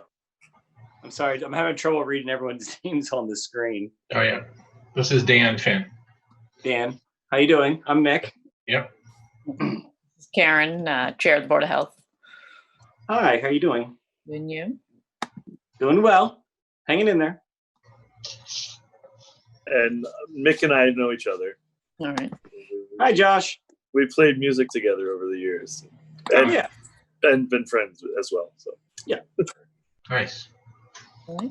Well, thanks for joining us. So earlier on, I had just gone through some just like basic logistics. So the Board of Health, we're doing, short interviews, 15, 20 minutes or so they've been running with each of the 6 applicants. But then we'll provide the Board of Health's recommendations, like 1 to 3 applicants, to the Select Board, because the Select Board is ultimately the appointing authority for who Mhm. to actually be on the Board of Health to fill this slot. And so then the Select Board will also conduct interviews, and then they'll ultimately choose who they would appoint or offer the appointment to the Board of Health slot to out of the applicant. Okay, So that's kind of like just the general gist of the process, because although we're doing interviews, we don't have the like ultimate power as such to just pick someone and appoint them. So it goes through the Select Board. Sure. So that's just, in general, kind of what the process looks like in terms of timing. I don't think they have a meeting tomorrow. So I know they have meetings on the calendar, at least like the next 3 Tuesdays, but I don't know what they have for their agenda items. So I can't say, when the select board office reaches out to schedule interviews. I don't know if it's going to be August 4th or it could be for the 11th, the 18th. I think a lot of it will depend on, what else they have on their Sure. agendas for that is, pressing issues, obviously, and how much time they have to dedicate for the agenda. In terms of the term vacated was about 1/3 of the way through. They're normally 3-year terms. So the term that was vacated was supposed to expire on June 30th of 2022. So it would be about a 2-year term to be filled at this point. Okay. Just want to say hi to Austin. Oh, yeah, I just noticed. Sorry. Hello, Austin. He joined us. Hey guys, yeah. Hey, Austin. Glad you were able to join us. So just for your knowledge, Austin, so the way we've been doing it is pretty much, kind of I'll kick off with like a question, and then like Dan's been going, then Josh has been going. So then you can jump in with a question. Okay. Don't have to. I put together those questions as Yeah. potential questions, but obviously you don't have to Mhm. follow those to the T or anything. Okay. So that's just kind of how we've been doing it, and then leaving time, obviously, for each applicant to ask us any questions they might have. Exactly, yeah. Okay. All right. So with that, I will get rolling on the questions. So my question has been every time thus far, so we'll keep it going. Why, Mick, do you want to join the Board of Health? What interests you at this point to want to join our board? Well, the biggest reason is that just obviously just to help the town out. Just contribute. I've been living in Grafton for about a decade, and I have 2 boys. And they go to school, middle school and high school. And so I, especially with I think with everything that sort of came about with the pandemic and everything, I kind of thought that maybe I could help out, lend a hand. Just just to sort of lend another point of view to everything that's going on. Obviously I have a lot of interest with raising kids in town, to keep everything healthy, for them and for me as well. So that's the real basic reason. The pandemic definitely spurred my interest a bit more. And I think with that coming about, it just like, I think that, I've always felt that Grafton is a very healthy town and everything has been done really well. But it definitely, I think that was what spurred my interest the most, to maybe get involved and lend a hand, really. All right. Yeah, that's great. If you don't mind, I'll come in with just some information first. That traditionally the Board of Health would deal with signing permits and reviewing septic designs and things for Title V's for food establishments, making sure they're clean and safe, and also giving flu shots annually. But now it's also developed into obviously infectious disease prevention and epidemiology, mental health and opioid addiction, the whole gamut of issues. Not that we do a lot, but in terms of education and attending seminars and keeping up on it with those things. But my question, I guess, has to do with the time commitment. Again, it used to be an hour and a half once a month. Certainly over the past 4 or 5, 6 months, it's turned into more than that. And do you think you'd have the time? I don't know what your work life is like or time is like, but it probably involves between a couple of meetings or virtual meetings, a bunch of emails, maybe a quarterly meeting with the Alliance, who works for us and works for the town. Do you think you would have the time to commit to that? Yeah. In my professional life, I'm a senior consulting manager / technical architect for a IT consulting company. I worked virtually before the whole pandemic. So I was one of the people that it didn't affect me all that much. So yeah, I mean, in terms of time commitment, it's completely fine. You know, Yeah. I do a lot of that stuff all day long anyway, so it's not a big deal for me to, you know, quarter in off time. Yeah. I had spoken to Josh. Josh kind of gave me a little bit of the lowdown in terms of the time commitment too. So Yeah. you know, I understood what the you know, responsibilities are for sure. Yeah. It's just different than it was even a year ago, you know. And that was, I guess, my other question, if I may, is so Spyglass company, is that your company or is it a company you work for? That's a company I work for. Yeah, and it's an Yeah. IT company. Yeah, yeah. It was funny because you know, I've been in consulting for you know, I've been in IT for about 20 years. I've been just doing consulting for about the last 10. Yeah. And my last job I was at for 6.5 years, and I got a better job, you know, a promotion, you know, large raise too. And I started on March 9th, the week before everything shut down. Oh wow. So the pressure was definitely on to perform for sure. But I'm still here, and the company's still going good too. I mean, you know, we perform Microsoft consulting, and everything's in the cloud. So at first there was a big lull in activity, and now there's a huge boom because everybody's moving to the cloud, whether they want it or not. Yeah. Everyone has to get involved in doing everything virtually. So it's been a tough couple months, but I mean, I knew that going into the job. The pandemic wouldn't really change that. Yeah. You know, switching jobs like this, you know, taking on the type of responsibilities that I did, I already knew what it was going to be like. But it just, you know, like I said, the pressure was on a lot more to get everything done for sure. Right. Right. Thanks.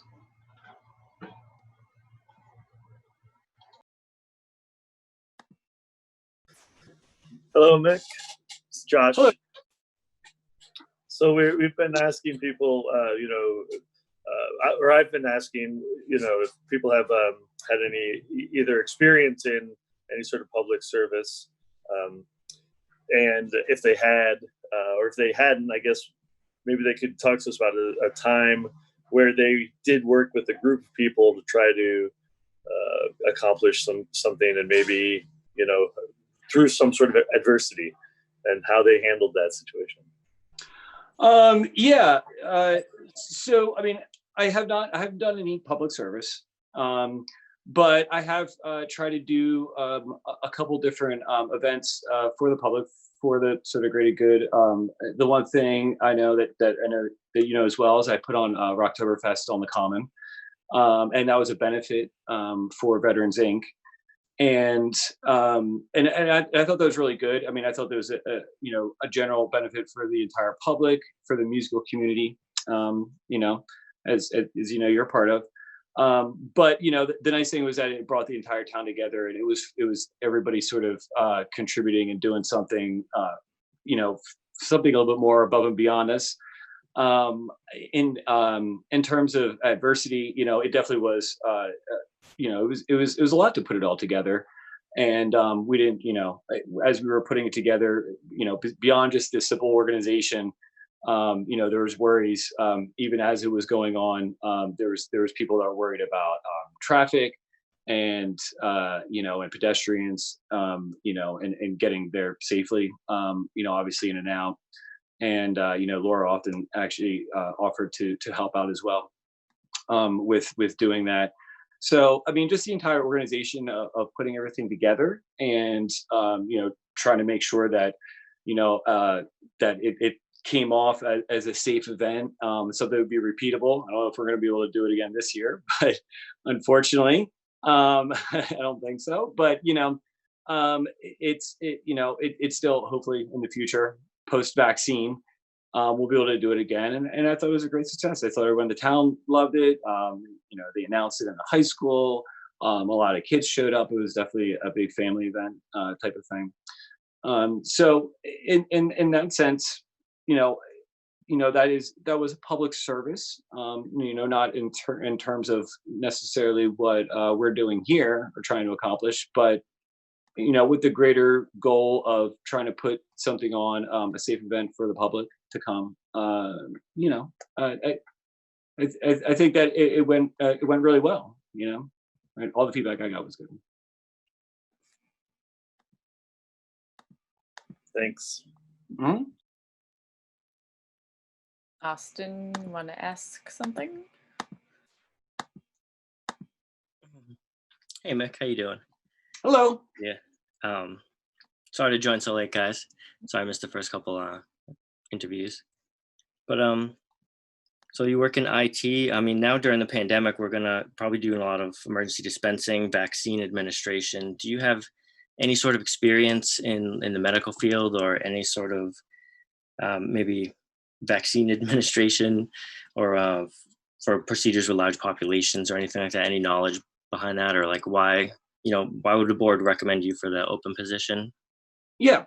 No, it's a great question. I mean, I have not had any experience with vaccines per se, but in my work, I have dealt with a lot of pharmaceutical companies and with various colleges with associated with medical schools like Harvard Medical School and UMass Medical School as well, helping to build systems for them. And so there is a nice light that I get to has sort of shown on me in terms of having a window into how they administer and take care of the types of operations that they have to do, especially the pharmaceutical companies. It is a large scale endeavor, and a lot of systems that I've had to build are extremely complex, and there's a lot of stuff that needs to be tracked and taken care of and reported properly. And of course, there's got to be a lot of data integrity as well. In that sense, helping to administer and track that type of endeavor, I definitely feel like I could lend a lot to that, because when I get brought in as a consultant, I tend to have to learn something very new in a field that I might not be necessarily all that familiar with, but I'm still looked at as the one to come up with the answer for project managers and people in the health field as well. And dispensing drugs, keeping tracks of drugs, adverse effects, all that type of stuff. I mean, it really comes down to a lot of data crunching. Right. So in that aspect, I definitely think I could lend a hand and lend a lot of my personal expertise.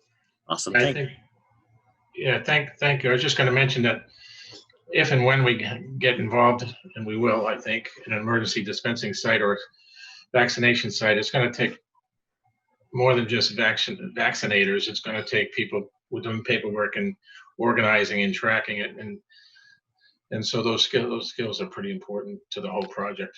Well, yeah, because even if the paperwork at the point of vaccination, obviously, if there was a system in place to keep track of it, that would be the best thing, because that paperwork needs to somehow, that data needs to get out there so that way it can be tracked and looked at how much the population has been vaccinated, especially if there's any adverse effects. And hopefully that, because Grafton's going to want to know as things are going on, how many people have gotten vaccinated? Are there any adverse effects? Are there any, is there any other hotspots that are coming out that haven't been vaccinated yet? Right.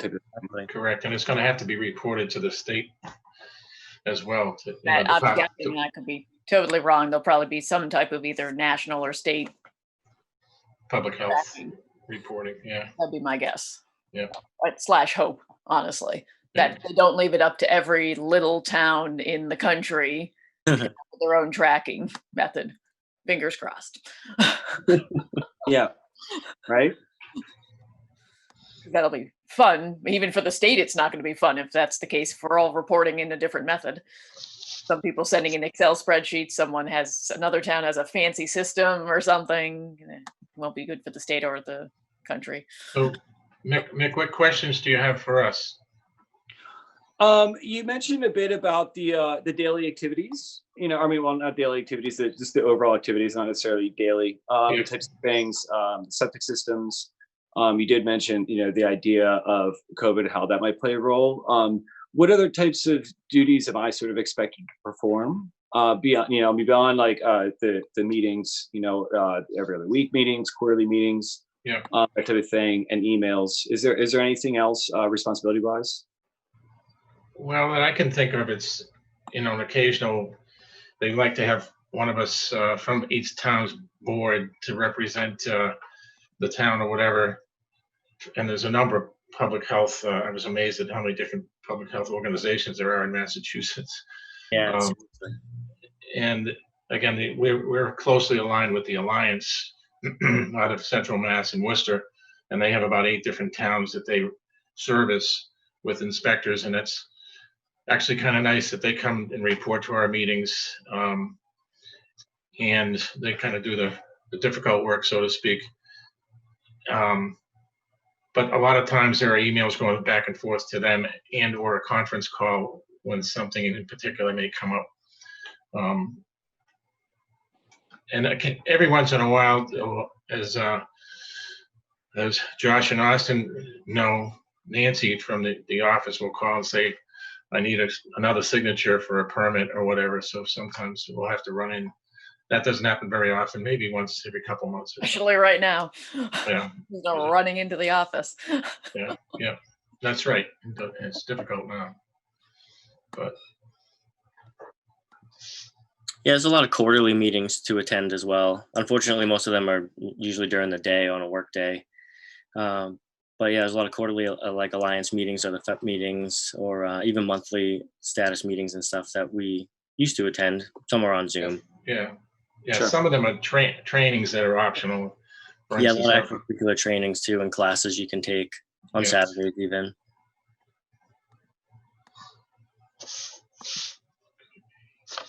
How many board members are there total? 5. Yep. Well, 4 now. Looking for our At 5th. the moment, 4. Right. Okay. Is that the usual? Is the usual number 5 with the vacancy being filled? Yes. Yeah, at one time way back, I think it was 3 and they went to 5. So now we need. Yeah. Back in now my we- earlier days, it was only 3 of us. Yeah, but we need to get a quorum of 3 to hold a meeting actually. Okay. And if it's more than 2 getting together, we have to have it posted. Nancy has to do an agenda and post it several days ahead of time so the public will know that we're going to have a meeting. So there's a few technical legal rules there, you know. Sure. How do you all interact with the select board? You know, what sort of information or tasks flow back and forth? It really varies depending on, sometimes there's not that much, or right now there's, updating on COVID, or when Triple E first came up last year, there was joint meetings about it. Otherwise, like in this situation, obviously, we're going to provide our recommendations, and they're the ones who are the appointing authority. Mhm. So, it's just keeping them up to date. They keep us up to date if there's questions, concerns, et cetera, or topics. Like obviously when COVID first came up, we were all Sure. powwowing. Sure, yeah. Along with everyone in town, actually, all the different departments and everything. So. How I'm sorry, I'm peppering you guys with a lot of questions. I just have a lot of questions. But how is the Board of Health coming along with working with the school for reopening in the fall? So there's they've been doing a lot of work because the state has guidelines. Yeah. That they need to follow they're not our guidelines, they're the state guidelines. As with pretty much everything when it comes to reopening, it's a state restriction, not a local Board of Health or a town restriction. Yep. So that's across the board, whether you're a gym, a restaurant, a church, whatever the case may be. We haven't gone above and beyond and done anything ourselves in town. So similarly with the schools, obviously they've been asking us for advice, guidance, graduation, whatever the case may be. Yep. There's actually a meeting coming up Thursday afternoon that Dan's going to attend with the Alliance, and then like Board of Health representative, town administration representative, and school representative for each of the Alliance towns, for everyone to kind of sit down and discuss, okay, what is everyone planning on doing? Because everyone's got to kind of come up with that remote only, hybrid, in-person. Yeah. How do we do this? How are we doing the busing, et cetera, if it's going to be any type of in-person. So. Right. Yeah. Is it 6 feet apart or is it 3 or 4 feet? And I think the Alliance helps us a lot with interpreting this guidance, which is not always that clear. But they're full-time people that dig in pretty deep, and we get to discuss it. And Yeah. I guess Jay Cummings has an article again. I just got the paper. I don't always get the hard copy anymore, but I did, and he's got a piece in there about his ideas for the plan. So we'll work together with him too, and give him our advice on some of those things after tomorrow's meeting, I think, or Thursday's meeting. At the time, I think we're pretty much out of time at this point. Sorry. Okay. No, that's fine. Yeah. Glad you have questions. There's nothing wrong with questions. It's better to find out, it's like interviewing for a job. Better to ask the questions than, Sure. not, and then find out, surprise, you didn't know about something. No. Well, I mean, thank you very much for interviewing me, having me. I appreciate it. And if any of you have individual questions, you could feel free to reach out to me. You all have my email. You can send me an email, and if there's anything else you want to follow up on, feel free. Great, thanks. Thanks again. Thanks, Nick. Yep, thanks. You guys have a great night. Yep, have a good night. Yep.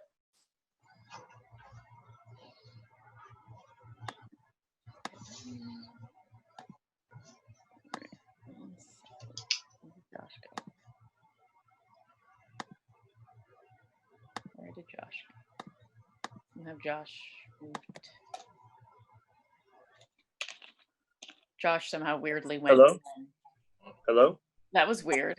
Yeah, that was weird. Because I moved Mick down to an attendee, like I've been doing every interview we've done. And somehow you also went and shifted over to an attendee and not a panelist anymore. Oh, hi, I'm here. That's weird. Well, he said they were friends. So.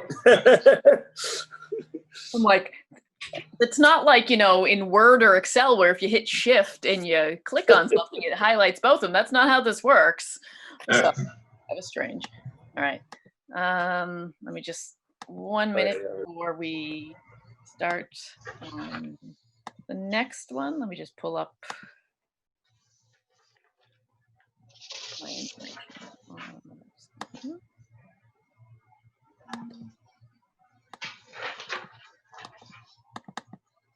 So next up will be Chad Clements. Let me just get info I have.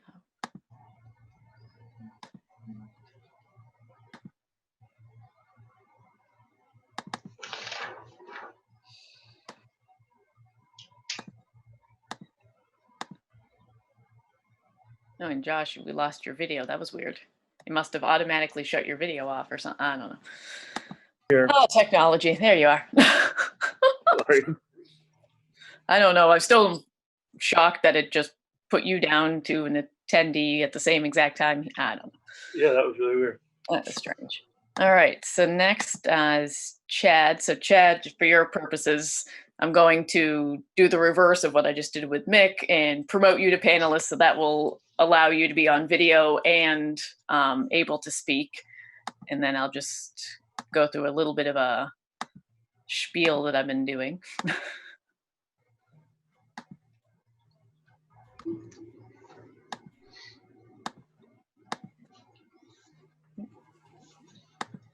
Are you there? Hi, Chad. Hello, everyone. Hello. Okay, can you hear us fine? I sure can. Yeah, Hello. can you hear me? I hope you can hear me. I'm in the car, so I hope that's all right. I have my phone precariously balanced on the steering wheel right now. Sitting parked. Yeah, that's Hopefully it fine. doesn't fall. But... No problem. So I'll just go over a few like housekeeping things that I've been going over for each applicant. So the Board of Health's doing our interviews tonight of the 6 applicants, and then we'll provide our recommendation 1 to 3 applicants to the Select Board. The Select Board at one of their upcoming meetings, since they're the actual appointing authority, they'll have the same group of applicants in to do interviews. They'll have our recommendations, and then they'll be the ones who actually make the choice of who they want to appoint to the Board of Health for the opening. In terms of the timing, I think they have, at least on the calendar, it looks like they have like August 4th, 11th, and 18th as meetings, but I have no clue yet what their agendas are going to be, how packed those are. So I don't know when, when their Select Board office reaches out, if they're going to try to schedule it for the 4th, if they're going to strive for the 11th, the 18th. It's not within my control. Right. So just a heads up, like, once we're done here, then, we'll provide our recommendations, and then they'll work on the scheduling, figuring out what's best on their calendar, if they're even doing those 3 meetings in a row. So I don't know what their timing will be in terms of reaching out. I would assume after a few days or within a week after us providing our recommendation, they'll reach out to start doing the scheduling. The term that was vacated when Debbie resigned was due to expire June 30th of 22. Normally they're 3-year terms, so she was through about 1/3 of the term. So this will be the remainder of close to 2 years worth of a term. I think other than that, that was all I had for my housekeeping spiel. So what we've been doing is typically, I'll kick it off with a question, then the other board members will do some questions, then we'll obviously open up if you have questions for us. So with that, we might as well get going. So I guess my question that I've been asking is, why do you want to join the Board of Health? What interests you at this time to join us? Sure. Yeah, the at this time part is interesting. That wasn't necessarily something that made me want to join anymore. The current circumstances. I have been in town now for 6 years and seeking a way to participate in the community. And when I saw this vacancy, I thought it was a perfect opportunity for me. I've been in healthcare for just over 20 years as an athletic trainer. I've worked in patient care clinically. I've more recently, over the last 12 years, worked as a faculty member at Boston University. And so, my background in healthcare and a desire to give back to the community was really what piqued my interest. Thank you. Dan, do you want to go? I'm Dan, by the way, Chad. I'm the vice chair. And I've been kind of bringing people up to speed a little bit about the time commitment, which up until a year or two ago was what I was told before I joined was light lifting. But not my fault. I couldn't predict COVID. I'm sorry. But anyway, it went from a monthly meeting that was an hour and a half to over the past 6 months, and this is extreme times. It's between emails and maybe another Zoom meeting and a quarterly meeting, and it's probably turned into more like 5 or 6 hours a week, which is more for Karen, obviously, and which is not astronomical, but it is more of a commitment. And I don't know what your work life, and you have a couple of kids, you have a lifestyle as well, if you would be able to commit that kind of time. Yeah, absolutely. I think. Did you say 5 to 6 hours or so a week? Is that? I'm guessing. What Yeah. It's like for everyone, right? Yeah. I think that's a very reasonable. I think probably like a lot of folks with families, and particularly now working from home, you're working at all different times of day, and right. Kids go to bed, laptop comes back out, do some work at nighttime, get up early. So I couldn't see that being a challenge. That seems like a pretty reasonable expectation. That would not frighten you away. Okay, well, that's what I was thinking about. Yeah. Fingers crossed someday, maybe sometime in later 21, things calm down some. Yeah, from what I understand, it's just going to disappear like a miracle, so it'll be fine. Maybe we won't get a triple E year this year, too. Right, yeah. Hi, Chad. This is Josh. Hey, Josh. How are you, sir? I'm doing fine. Better than you. It must be disappointing to find out that you've lost your position on the board by being demoted to an attendee all of a sudden in the middle of the meeting. That's like coming back to your office and the keys don't work anymore. Exactly. What happened? I'm like, oh gosh, I lost them. Well, Chad and I are also friends, just full disclosure. But one thing I think is interesting, Chad, I know you've been kind of passionately, I'm not sure passionately is the right word, but you've been watching, I know for a fact, like you watch all of our Board of Health meetings and you're invested in that way. And I guess my question is, have you ever been involved in anything like this before? And what is it about watching the Board of Health meetings that interests you? I'm just interested in what's going on in the town. I watch the select board meetings. I watch the Board of Health meetings. I'm sure there's a few other boards that I've watched their meetings too, just to kind of keep tabs on what's happening. Maybe it sounds a little silly. I grew up in a family of public servants. My dad was a councilman in our town. My mom was the director of the senior center in town, and also served on a bunch of different boards and things. And so, I think I probably just have it in me to want to participate in something in the community. And, as I said, I'm not, my father is a little bit more of the politician. I don't have that in me. I do want to participate in town affairs, but not necessarily in that way. So this seemed like the right fit for me.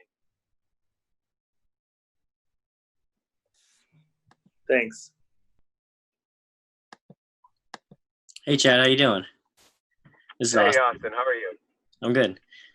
A lot of good answers. I mean, working in healthcare, that's really good. Watching all the Board of Health meetings, so you kind of already understand the process and the type of stuff that we deal with, signing the permits. We've got the alliance that comes and helps us with a lot of the legwork and heavy lifting and stuff. Your family's been in public service before, so you've kind of got a feel for that. Is there anything on top of that you can add that would make us recommend you for the position? Yeah, I hope that I bring a little bit different perspective. I know I keep saying that I'm in healthcare. Athletic training is sort of a unique healthcare profession. Yeah.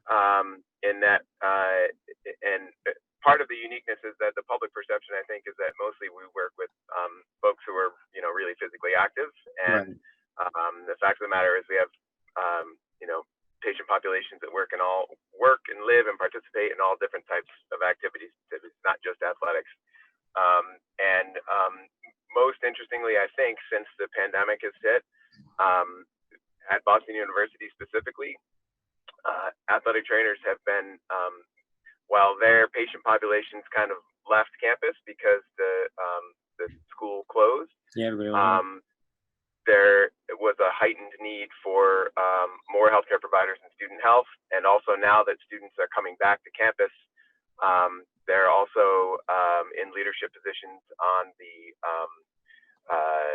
contact tracing and the I almost said the vaccinations, like that's come out yet, and the testing that's going to be happening. So our background in emergency management and emergency planning and those kinds of things, I think hopefully brings a little bit of a unique perspective to the board. Great answer. Thank you. Speaking of vaccinations, one of the big areas when Deb left the board is, being kind of, we'll call it the expert, I guess, in running the emergency dispensing site. And that could be whether it be administering vaccines for a large amount of the town, which we envision we're going to have to do, and be in charge of, hopefully with partnership with the state, the alliance, et cetera, but it is a big undertaking that we've practiced on paper and walking through in a small setting, but we always hoped we didn't actually have to get to the point where we might have to vaccinate 18,000 some odd people in town. So, between that and these are for whether it be vaccines, which is most likely what this will be. And then also, dispensing medications, that's an area, obviously, that she was, I'm calling it the expert because she was honestly the expert for that, but running it as being a nurse and, her work and everything. So, obviously I'm sure you haven't administered vaccines, and it's not that we're looking for someone that can administer vaccines because we have volunteers that can do that, obviously, sure. But, someone that can step in on that kind of health medical side and be able to kind of take that over. And not necessarily spearhead the way Debbie did. I don't know that anybody can jump into that, but the binder's too big.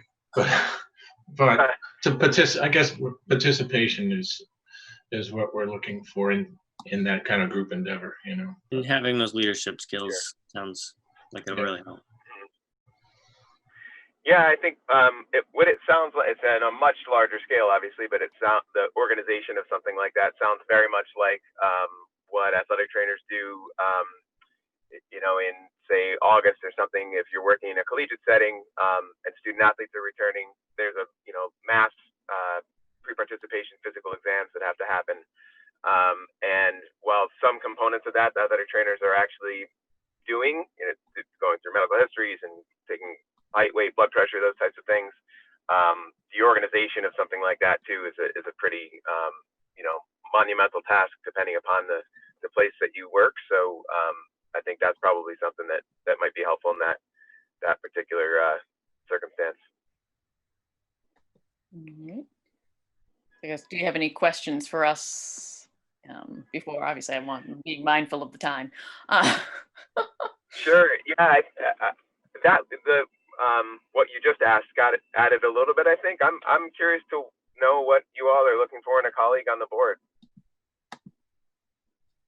Yeah, I mean, I'll start, and then obviously everyone can chime in, or whoever wants to chime in. So, like I said, we have a good, mixture right now of, experience. You've got, like myself, in epidemiology, public health, microbiology. So COVID is near and dear to my heart, unfortunately.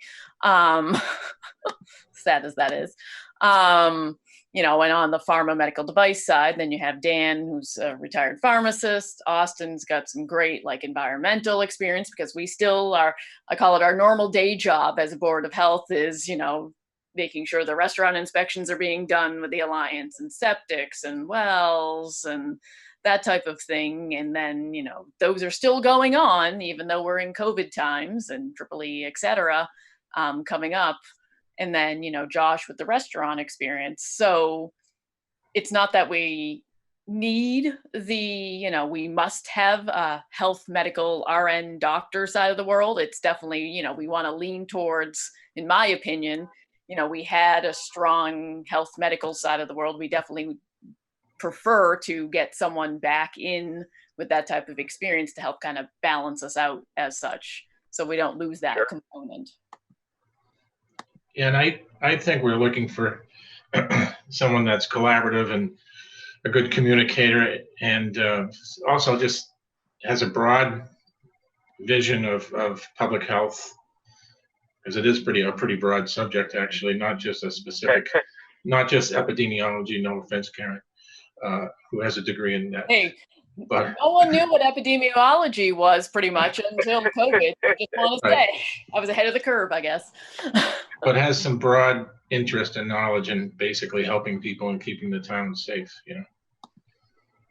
And also one who's willing to learn and, can maybe attend meetings once in a while. But if you've got that, kind of willingness to join in and learn what we do and help out, that's really helpful. Good, thank you. I would agree with everything my colleagues have said. Our man. Any other questions for us? That's great. That's really what I was most interested in knowing from you all. All right. Any other questions, board members? Nope. Thanks for coming out tonight. Yeah. Applying. Absolutely. Thank you for having me. Thank you, Chad. Thank you very much. Great. Thanks, everyone. See ya. Bye. Take care. You too. Okay, this is weird. Okay, that was weird because it just did to Austin what it did to Josh.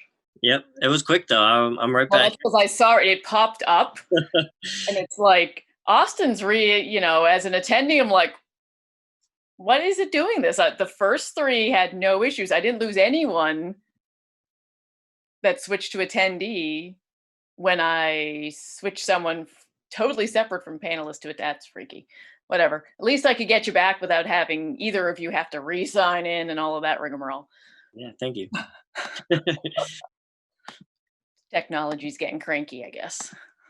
All right, so it looks like, let me just pull up. we're a little ahead. We had been running ahead too, so let me just pull up, so get the information up here. That, and then, all right, so the last interview of the evening is William Muller. He is on, it looks like he's joined us already, so we might as well get started while he's on, rather than wait around. Sure. Sure. So, Dr. Muller, just so you know, what we've been doing is I've been in Zoom promoting to panelists, so that allows for your video capabilities to be up and also for you to obviously speak with us. So when I do that, it'll, transfer you over to being able to do both of those, and then we can get started. All right.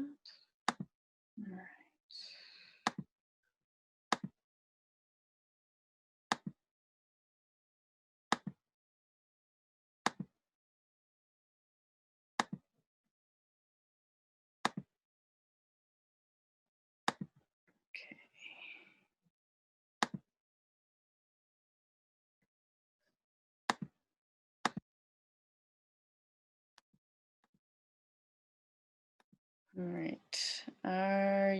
It looks like it looks like you're on mute and the video might be off right now also. How's that? There you go. Hello, thank you for joining us. Glad you were able to jump on a few minutes early too. So I'll just go through a few housekeeping practices first that I've been going through. So in terms of logistics, so the Board of Health, we're doing our interviews this evening of the various applicants, and then we'll provide our recommendations to the Select Board, who's the actual appointing authority, and then they'll schedule interviews in the upcoming week or weeks, depending on what their schedule is. I know they have a few meetings coming up, but I don't know what they have for agenda items, if what's pressing, what's not pressing. So I don't know what time frame they're going to look for, probably sometime early to mid-August, I would assume. They usually do Tuesday evenings, to have the applicants come in, and then they'll make their choice for who they want to offer the position to. In terms of the terms that was vacated, normally we're 3-year terms for the Board of Health. Deb Schwannard, she left about 1 year after her term when she resigned. So that's about 2 years, a little shy of 2 years. It'll be up in late June of 2022. So with that, pretty much what we've been doing is I've been kicking off with questions. The board members will ask some questions and then obviously give you time to ask us questions that you have around the Board of Health responsibilities, et cetera. Okay. So with that, I'll kick it off. Why are you interested in joining the Board of Health? Well, I have been a physician for over 40 years, and I did retire from my clinical practice last fall. And I do think it's something that I would be interested in doing. One of my former colleagues at my health center is on the Board of Health in Uxbridge, and he actually, I think, has enjoyed it quite a bit. Right. Yep. I was walking past Dan Finn's house actually, and he stopped me. Of course, socially distant, appropriately so. Of course, and asked me if I would be interested. And yeah, if I can jump in with the next question, Doctor. First of all, full disclosure, Dr. Muller and I are not friends. Just kidding, but we are friendly.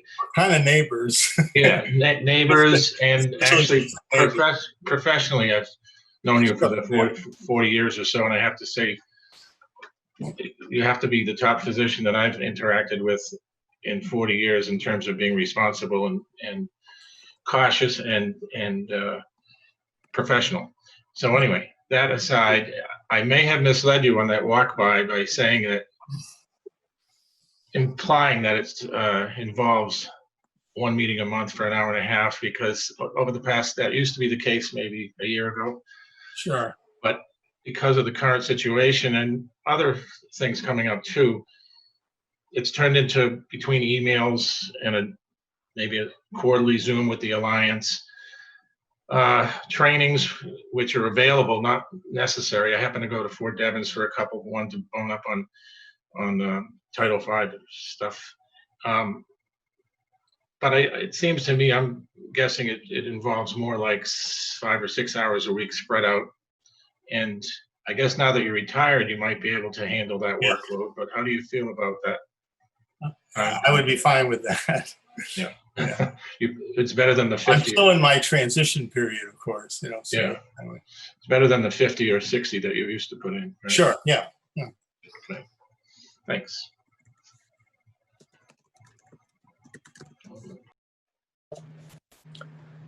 Hi there, Josh Briggs here.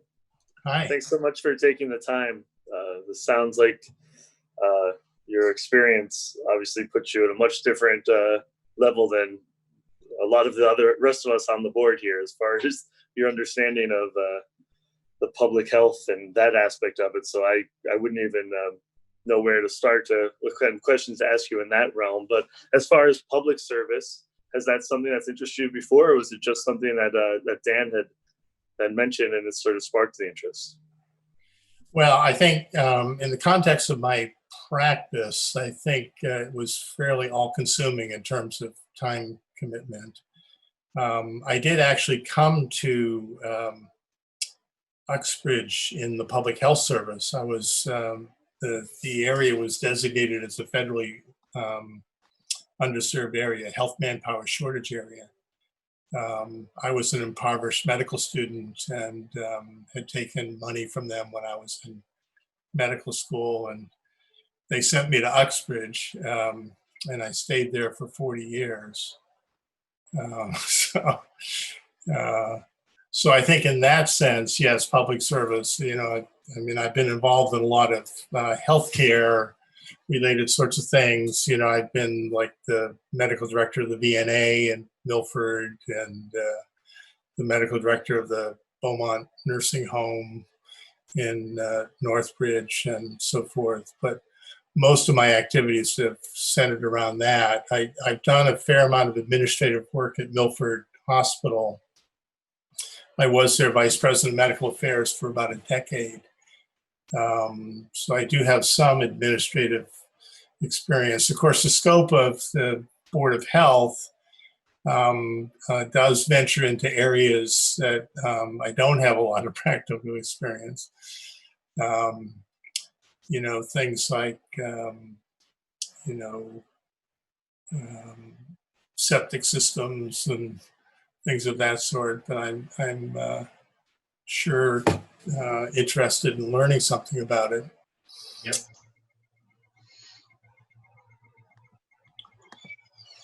Thank you.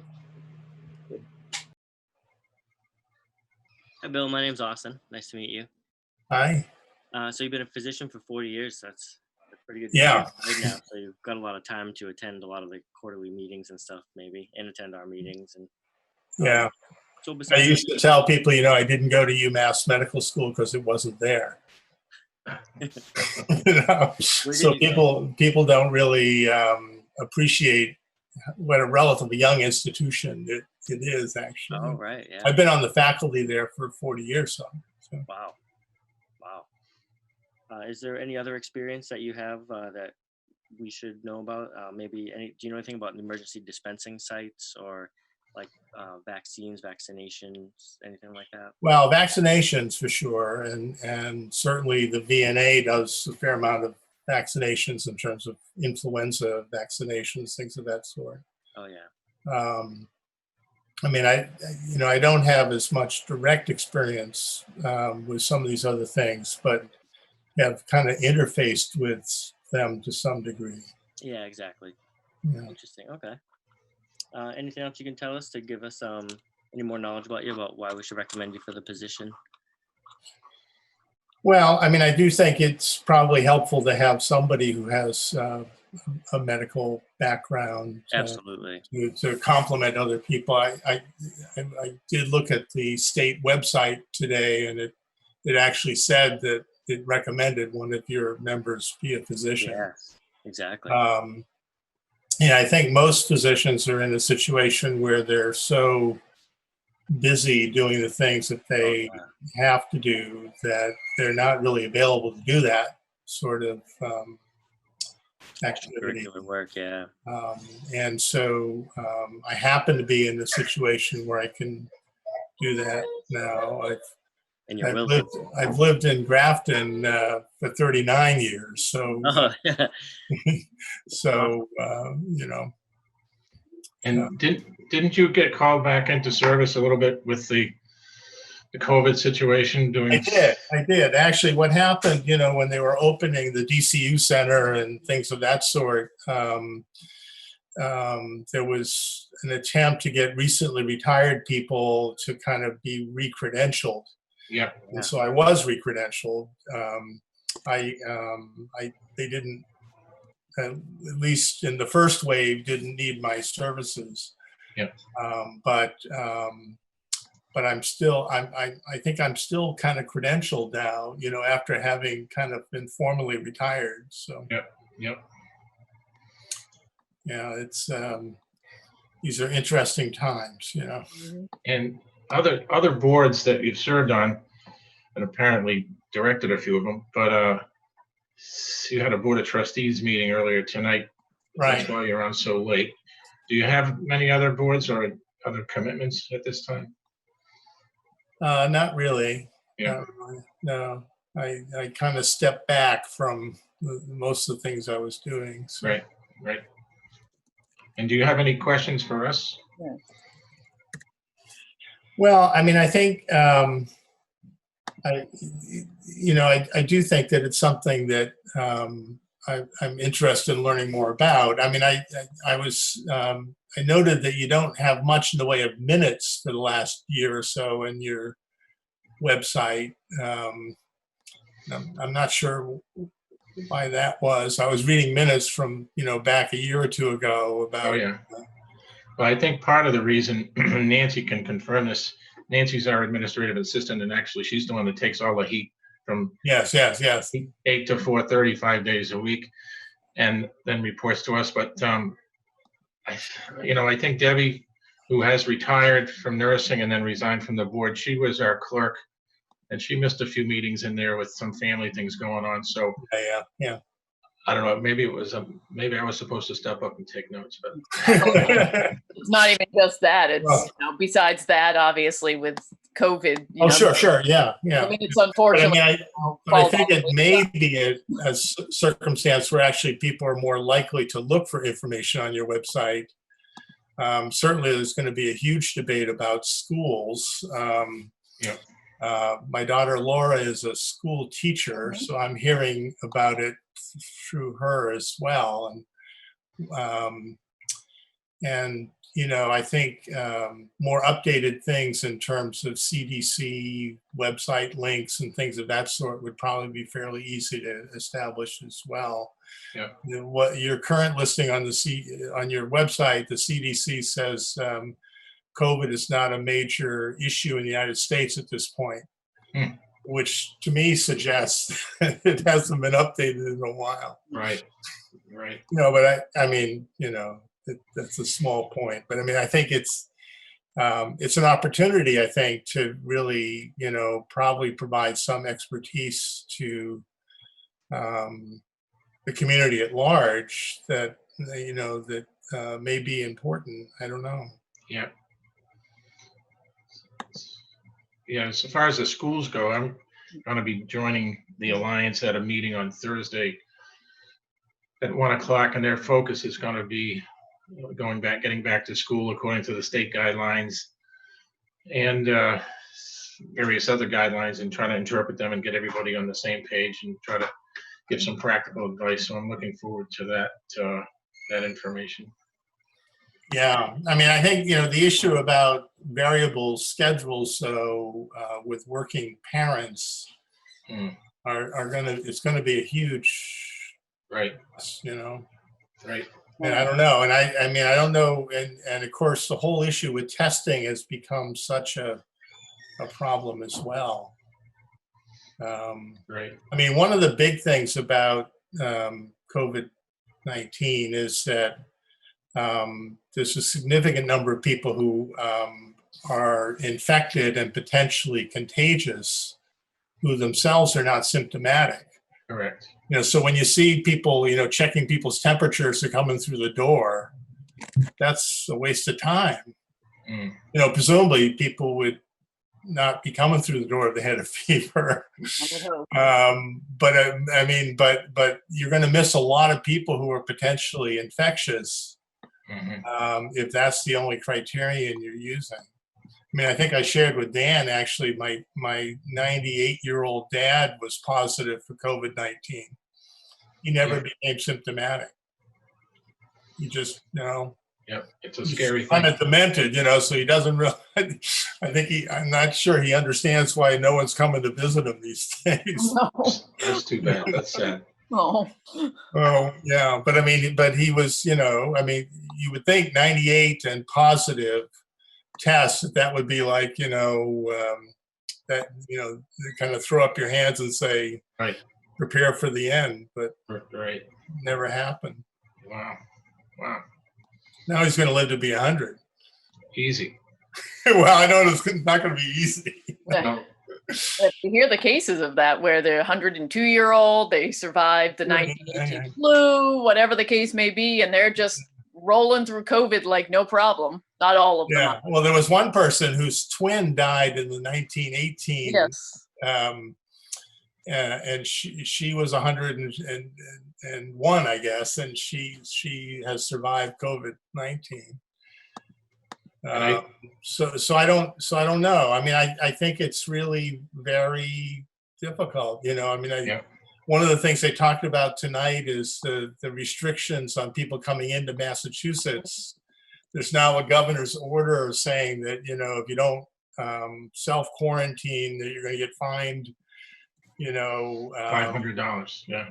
$500, and how, you know, Per day. Per day. And if it takes 10 days to get a COVID-19 test back, you know, I guess the only place you can go is New England, New York, or Hawaii. I think we should all probably choose Hawaii. New Jersey. They have their own quarantine restrictions that are not pretty. New Jersey's okay too. Yeah. New Jersey's But of course, you can't get to Hawaii without being in an airplane, which probably all by itself is a disqualifier anyway. Yeah. I just want to mention one little tidbit before you go that I mentioned this morning in a Zoom meeting, that in 1918 a doctor produced or discovered or patented or whatever the Dixie cup, but for 2 years it was called the Health Cup, and it was because there were so many public fountains, they wanted a disposable cup for people to use as opposed to reusing a same cup. Yeah, there you go. So there you go. And Fauci is the son of a pharmacist, right? Who's that? Oh, that's right. Dr. Fauci. Fauci, that's correct. Yeah, That's right. correct. Yeah. He's the Holy Cross guy. True. That's So right. there you go. Let's hope he can stay apolitical. That's all. Yeah, that's right. And maybe learn how to pitch a little bit better. Yeah, well, he didn't want. I heard someone say he didn't want anyone to catch anything.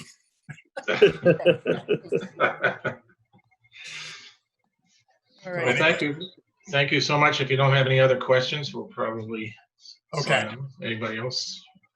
Any other questions, anyone on the board before we? No, thank you, Bill. That was great. Yep. Have a good night, Doctor. Okay, we'll see you. Thank you very much. Bye.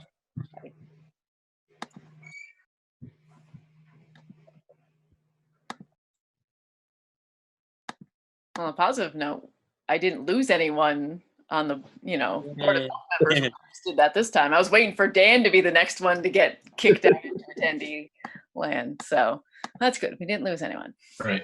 All right. So yeah, just want to, thank all the applicants again, obviously, for the overwhelming response, and, happy that so many people want to, join, obviously, and are interested in helping out the town and, especially health focused, which is near and dear to all of our hearts. So that's, great. And then obviously I've mentioned, a few times now that we'll provide our recommendations to the select board. And then from there, the select board will take that when they, into account when they do their interviews in the upcoming weeks and ultimately, make their choice for an appointment. So that being said, now we have to, as a board, decide, what recommendations we want to make. I think when, I met with the select board, we said like 1 to 3, not knowing, obviously what the interviews would, be like in the long run. We figured give them, anywhere from 1 to 3 applicants. If we're in like some type of like a tie situation, we could provide 4. They're going to do their own interviews regardless, obviously. So that's our next call to action, is for us to do that, and then we can provide the recommendation. And whatever recommendations we come up with, obviously, we want to go down and do our typical, like, once we get past discussion, to do, the motion, second, and then vote on it. So then it's, an official recommendation for us. So I guess I will open it up for discussion with the board members. Well, this is Josh. I think, one of the things that I think we kind of all agree on, and I may be wrong, but based on some emails that we passed around, I think the experience in the medical field seems to be essential at the moment. I think that's something that I would like to put a lot of weight on as far as qualifying for this particular opening at this particular time. I think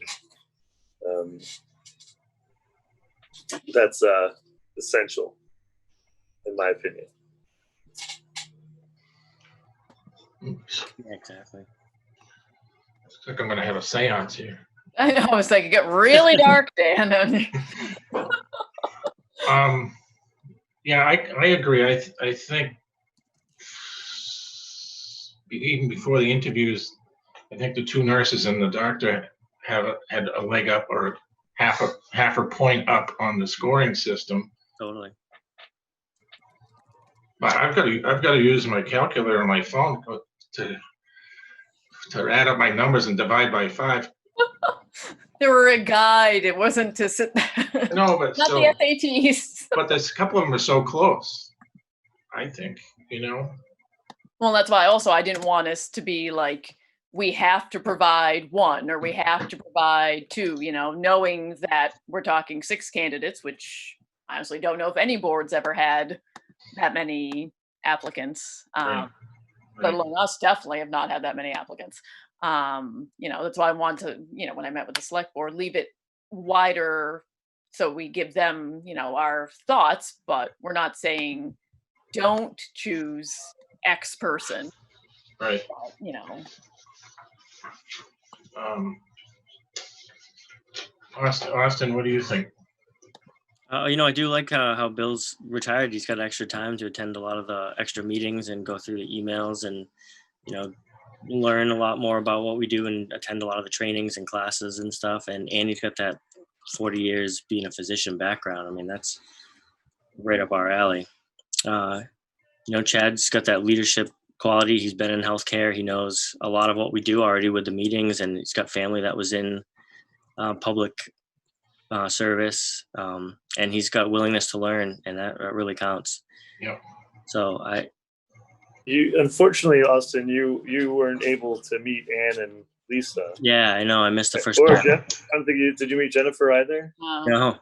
No, and I mean, honestly, all 3 of them, in my opinion, were incredibly qualified. And Yeah, after reading their resumes. Just between all the public health, the different years of running, health facilities or senior centers or right. Really was and they all seem genuinely passionate, Yeah. about the town and stuff. My only thought or concern about Jennifer, she's very accomplished, very, very energetic, but I think she's got a 50-hour commitment. I'm getting back to my time thing. Already. Already, and has 50 people reporting to her. And all I know about managing is that at a certain point, you spend more time keeping your employees happy or the people that report to you happy than, let's say, the general public in a sense of who I used to work for. I mean, although she did get her master's all while running a. Yeah, true. True. So, I mean, apparently she's got some time management skills there, I think. Yeah, apparently she only needs 5 hours of sleep at night. Yeah. Just like Dr. Fauci. I mean, he works 19 hours a day. So. And if she has 50 people reporting to her, then she can do some delegations at the emergency dispensing site drills. Well, that's true. Or the That's dispensing true. sites if we actually have one. That's actually, she used that as an example, I think. Yeah. Yeah. It's tough. Does Nancy get to discuss anything? No, she doesn't really have a say in it, unfortunately. No, just thought she might have an opinion. Oh, well, Nancy. I mean, my thoughts, like I've been saying kind of since the beginning, is obviously I too lean towards, the medical, the health side of the world, not only because that's what Debbie obviously had for that, super skill set, but also we're living in COVID times, unprecedented. I hate using that word. I'm so sick and tired of hearing it, but it is, and it will continue to be unprecedented times for an unknown amount of time. So obviously something, in the medical health side of the world, while being able to obviously have someone who can dedicate enough time and is willing to learn, because I knew nothing about septic systems, for example, or wells, other than, having known people who had, say, a failed septic system, or that when I built, I wanted town water and town sewage because I didn't want to have to deal with a failed septic system and the well drying up. That's all I knew when I started. I was more science, epidemiology, microbiology kind of person. So I had more that side of the world, not the septic wells side of the world. So, everyone, that was my experience as well. Someone's going to need to, that person's going to need to learn about whether it be the septic or what we do with restaurants or whatever the case may be.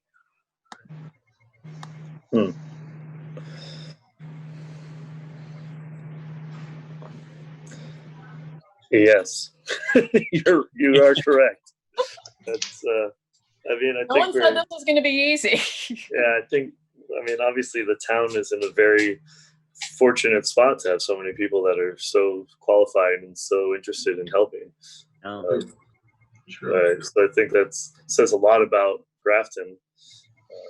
I know a lot of towns they're scrambling to find anybody to fill these spots. So, and I hope that 4 people coming out the other way of this consider volunteering with the Medical Reserve Corps, or not going too far away. You know what I mean? To help volunteer too, and I think they will. Agreed. All right. So that being said, what do we as a board, I had one other thought or question on Lisa. Do you think might be committed already as chairman of the affordable housing thing, and with the senior center work? I keep focusing on this time commitment, but the senior center work, if I remember correctly, she said was about 24 hours. Yeah. Obviously, like anything, that's like saying, my job is only 40 hours. I wish. Right. My boss didn't hear that. There's always instances, especially right now, where there's things that come up, or, during the winter, et cetera, or when it's super hot out, for example. Right. were there concerns that come up. In terms of, I mean, from what I remember with the answers and stuff, it didn't seem like she was concerned. Yeah. With, She seemed pretty energetic as well, actually. Yeah, and she seems to already have a pretty clear idea of, having worked with the Board of Health, with the senior center, and obviously working in the housing authority. She knows her way around the municipal building and things of that sort, which True. probably knows a lot of the different folks that you would have to interact with. I think that's definitely a plus. I feel like it'd be hard. It's hard for me to say that one of these people is more qualified than. I'm sorry. Unfortunately, for my friends, I feel like when you put everybody again, what I think we all agree. Like I said at the beginning, the medical aspect of the background really seems to be important at this point. So, I mean, it seems like everybody, other than Mick, has some element of that, right? Of these candidates. Right. I'm sorry. No, I think you're right. Then there's still 5 people that have some medical background. Right. So we narrowed it down to 5. So then you say, like, if we're really looking for a straight up expert in the field, for me, it seems like a physician of 40 years has that's, I might be wrong. I don't know enough about medical field to know if that's true or not. But I mean, it sounds like between the physician and then Jennifer with her background of running the Mass Health and some massive organizations as far as healthcare, which it sounds like there's some. To me, it sounds like those two, if our real goal is to find the most qualified medical professional, right? You guys can correct me if I'm wrong, but I would think that those two are definitely at the top of that list from as far as I understand. Yeah. And if I can speak up, I agree with you. And I just happen to know Dr. Muller, again, he's the most professional and what's the word I'm looking for? He's conscientious physician that I have dealt with in Central Mass in 40 years. And I think he would carry on that. And if he needed to put in 5 or 6 hours a week, I think he'd put in 10 or 12, on his own. But yeah, I trust that recommendation. I mean, that's a glowing recommendation coming from you. So that's pretty good. All right. So I'm in agreement. And actually, like, I forgot who mentioned that the state does recommend. They by no means say you have to have a physician, but obviously it makes sense why the state says that. Yeah.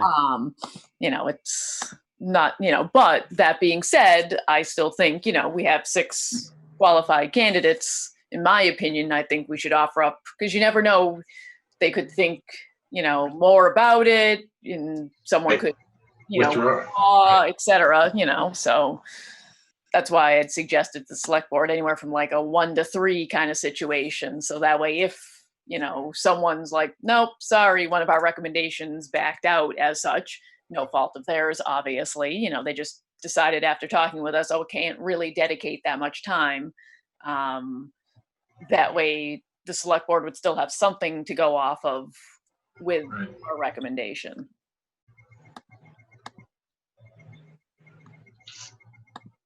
So we should come up with a couple more. Then. Yeah.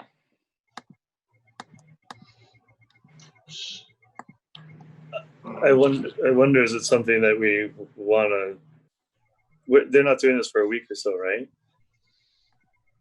I don't know. The select board, we don't think they're going to be calling people back tomorrow, do we?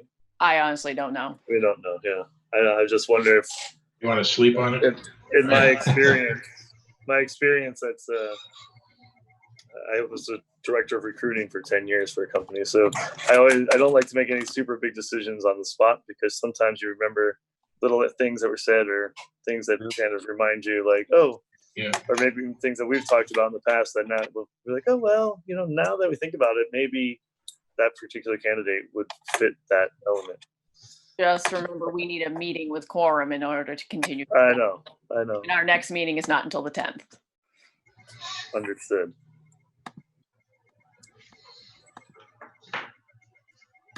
So what do you guys recommend? What do you think? Well, the only things that are different, maybe negative, but maybe not, about Dr. Muller and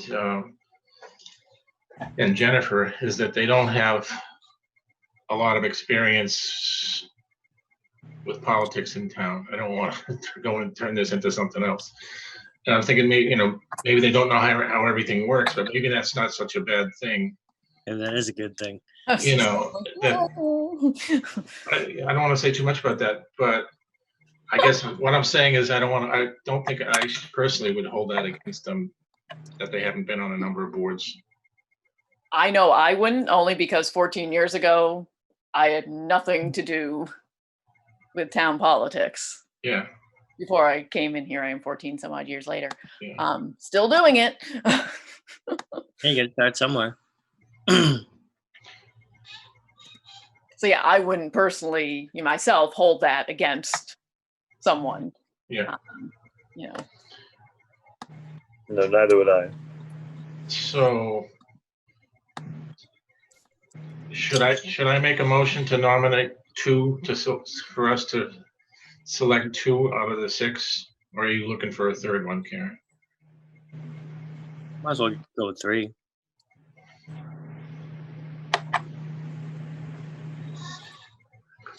Okay. I personally, I can. Oh, I'm sorry, Karen. I didn't mean to interrupt you. No, it's what we as a board. I had suggested the select board 1 to 3 because if we said 4 to 5, unless we had like 4 to 5 of identical, qualifications and feelings, then we pretty much wouldn't be giving the select board a recommendation if we're pretty much like, hey, here's everyone. But knowing, when I said that, I knew because we had seen, what the resumes were. I knew we'd have somewhere in there. Right. A good, probably at least half of the applicants would likely, unless something really, shocked us during actual interviews, we had some very good qualified candidates in the pool. And I knew this wasn't going to be easy, obviously, when it came to discussion time. Mm-hmm. Well, I personally, I feel like Dr. Mueller and Jennifer, for me, are the top 2. If I were to say 2, that would be my recommendation. And then to add a third is really challenging because I feel like Chad and Lisa and Ann all kind of, although their experiences are all different, they all seem like they very much fit in with different elements of what we're looking or what the board needs. Not what we're looking for, but what the board needs. Yeah. And they certainly all mean well. Yeah, exactly. Yeah. Karen, can you hear me? Yes. Don't forget, Zoom meeting is not as difficult to put together as meeting in person. This would only take maybe 5, 10, 15 minutes. If you got, like you said, you want to think about it, and then we can call a Zoom meeting Thursday, Friday, Wednesday, whatever. Well, we still have to post it, right? X number of hours in advance. Yeah. But I'm willing to find some time. I think these are different, like Dan keeps saying. It's not the typical year of being on the Board of Health. No. It's unprecedented. I'm willing to take another time in between now and our next meeting to discuss this if you guys want to do that. You want to make a motion to that effect? Sure. This is Josh Briggs. I'd like to make a motion to move this discussion to at least a day ahead of now. I don't know the proper way to make it. Be at least a few days because I know. Right. Probably the earliest I could do would be Friday at this point. Yeah, Friday's difficult for me. I'm working all day, but maybe we shoot for Monday. But yes, anyway, I'll second that motion that we postpone the decision All for, right. for a It'll few prob- days Yeah, next week. yeah, And- probably Monday, I would We think. gather our thoughts and come up with our own individual recommendations and Yeah. bring those up. Yeah, I think Can I it's fair. ask, this is Josh. Yeah. Can I ask a question? What's the protocol as far as us communicating, like perhaps putting together our thoughts in the email form and communicating that way in between now and then? Or is that sort of, we No, want to make sure it remains public discussion, right? yeah, you can't. You'd be breaking Okay. meeting law. Yep. That's what I just want to make sure. Okay. We can talk about what day and time we're gonna do, but that's about it. Okay, perfect. That's what I thought. I just wanted to clarify that. All right, I so think it's only fair to these candidates too, actually, because it's a tough choice, you know. Yeah. And I'm hungry. No. Yeah, give me time to go back I and want to go review. get a chicken. Okay, I'm sorry. all right, so we um, have a motion, we have a second, so we Yep. need to do roll call vote, which is fine. It's fine with me. I have no problem. So, Dan Finn, aye. Josh Briggs, aye. Austin Magnan, aye. Karen Gwiazdowski Govin, aye. So maybe, hopefully, within a week we can pull that off. I think. Yeah. It won't have to be a long. No, it doesn't have to be super long. Probably, I mean, looking at my schedule, and we can talk about this on, email, obviously, as we check each of our schedules. Right. Probably Monday evening next week would probably be best for me. Mhm. Yep, that's good for me as far as I know. But it could Yeah, just As far gonna as be I know, it's good for me. Let's confirm. on the email or something. Okay. Sounds good. I make- Nancy, can you let Cindy and Joanne know? Just because I know they knew we were supposed to be meeting tonight, obviously, to do the interviews, and that way they're not wondering why we're not getting them some type of recommendation. Absolutely, yes. Thank you.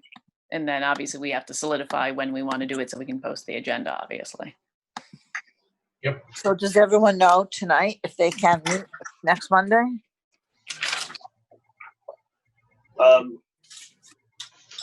Let me check my schedule here. Sorry, Yeah. it's on, Me too. on my phone. Though. Yeah, I have one of these. I'm good for Next. Monday. This is Josh. I am actually available next Monday evening. I am too. I am, as long as nothing dire comes up at work. That's always my caveat. Yeah, of course. Yep, I'm good for Monday too. What's a good time? 6:30. Yeah, after 6 would be better for me. Works for me. Yeah, we'll do our usual 6:30. Yeah. Or give me time Yeah, to I think review. we all did it because we knew we had 6, interviews to go through. Yeah, there was a lot to get through, but it could have been two meetings and otherwise. So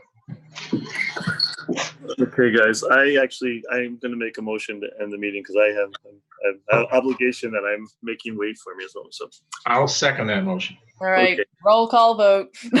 Dan Finn, aye. Josh Briggs, aye. Austin Magnan, aye. Karen Gwiazdowski Govin, aye. See you guys. Hey, have a good night, folks. Thanks, everyone.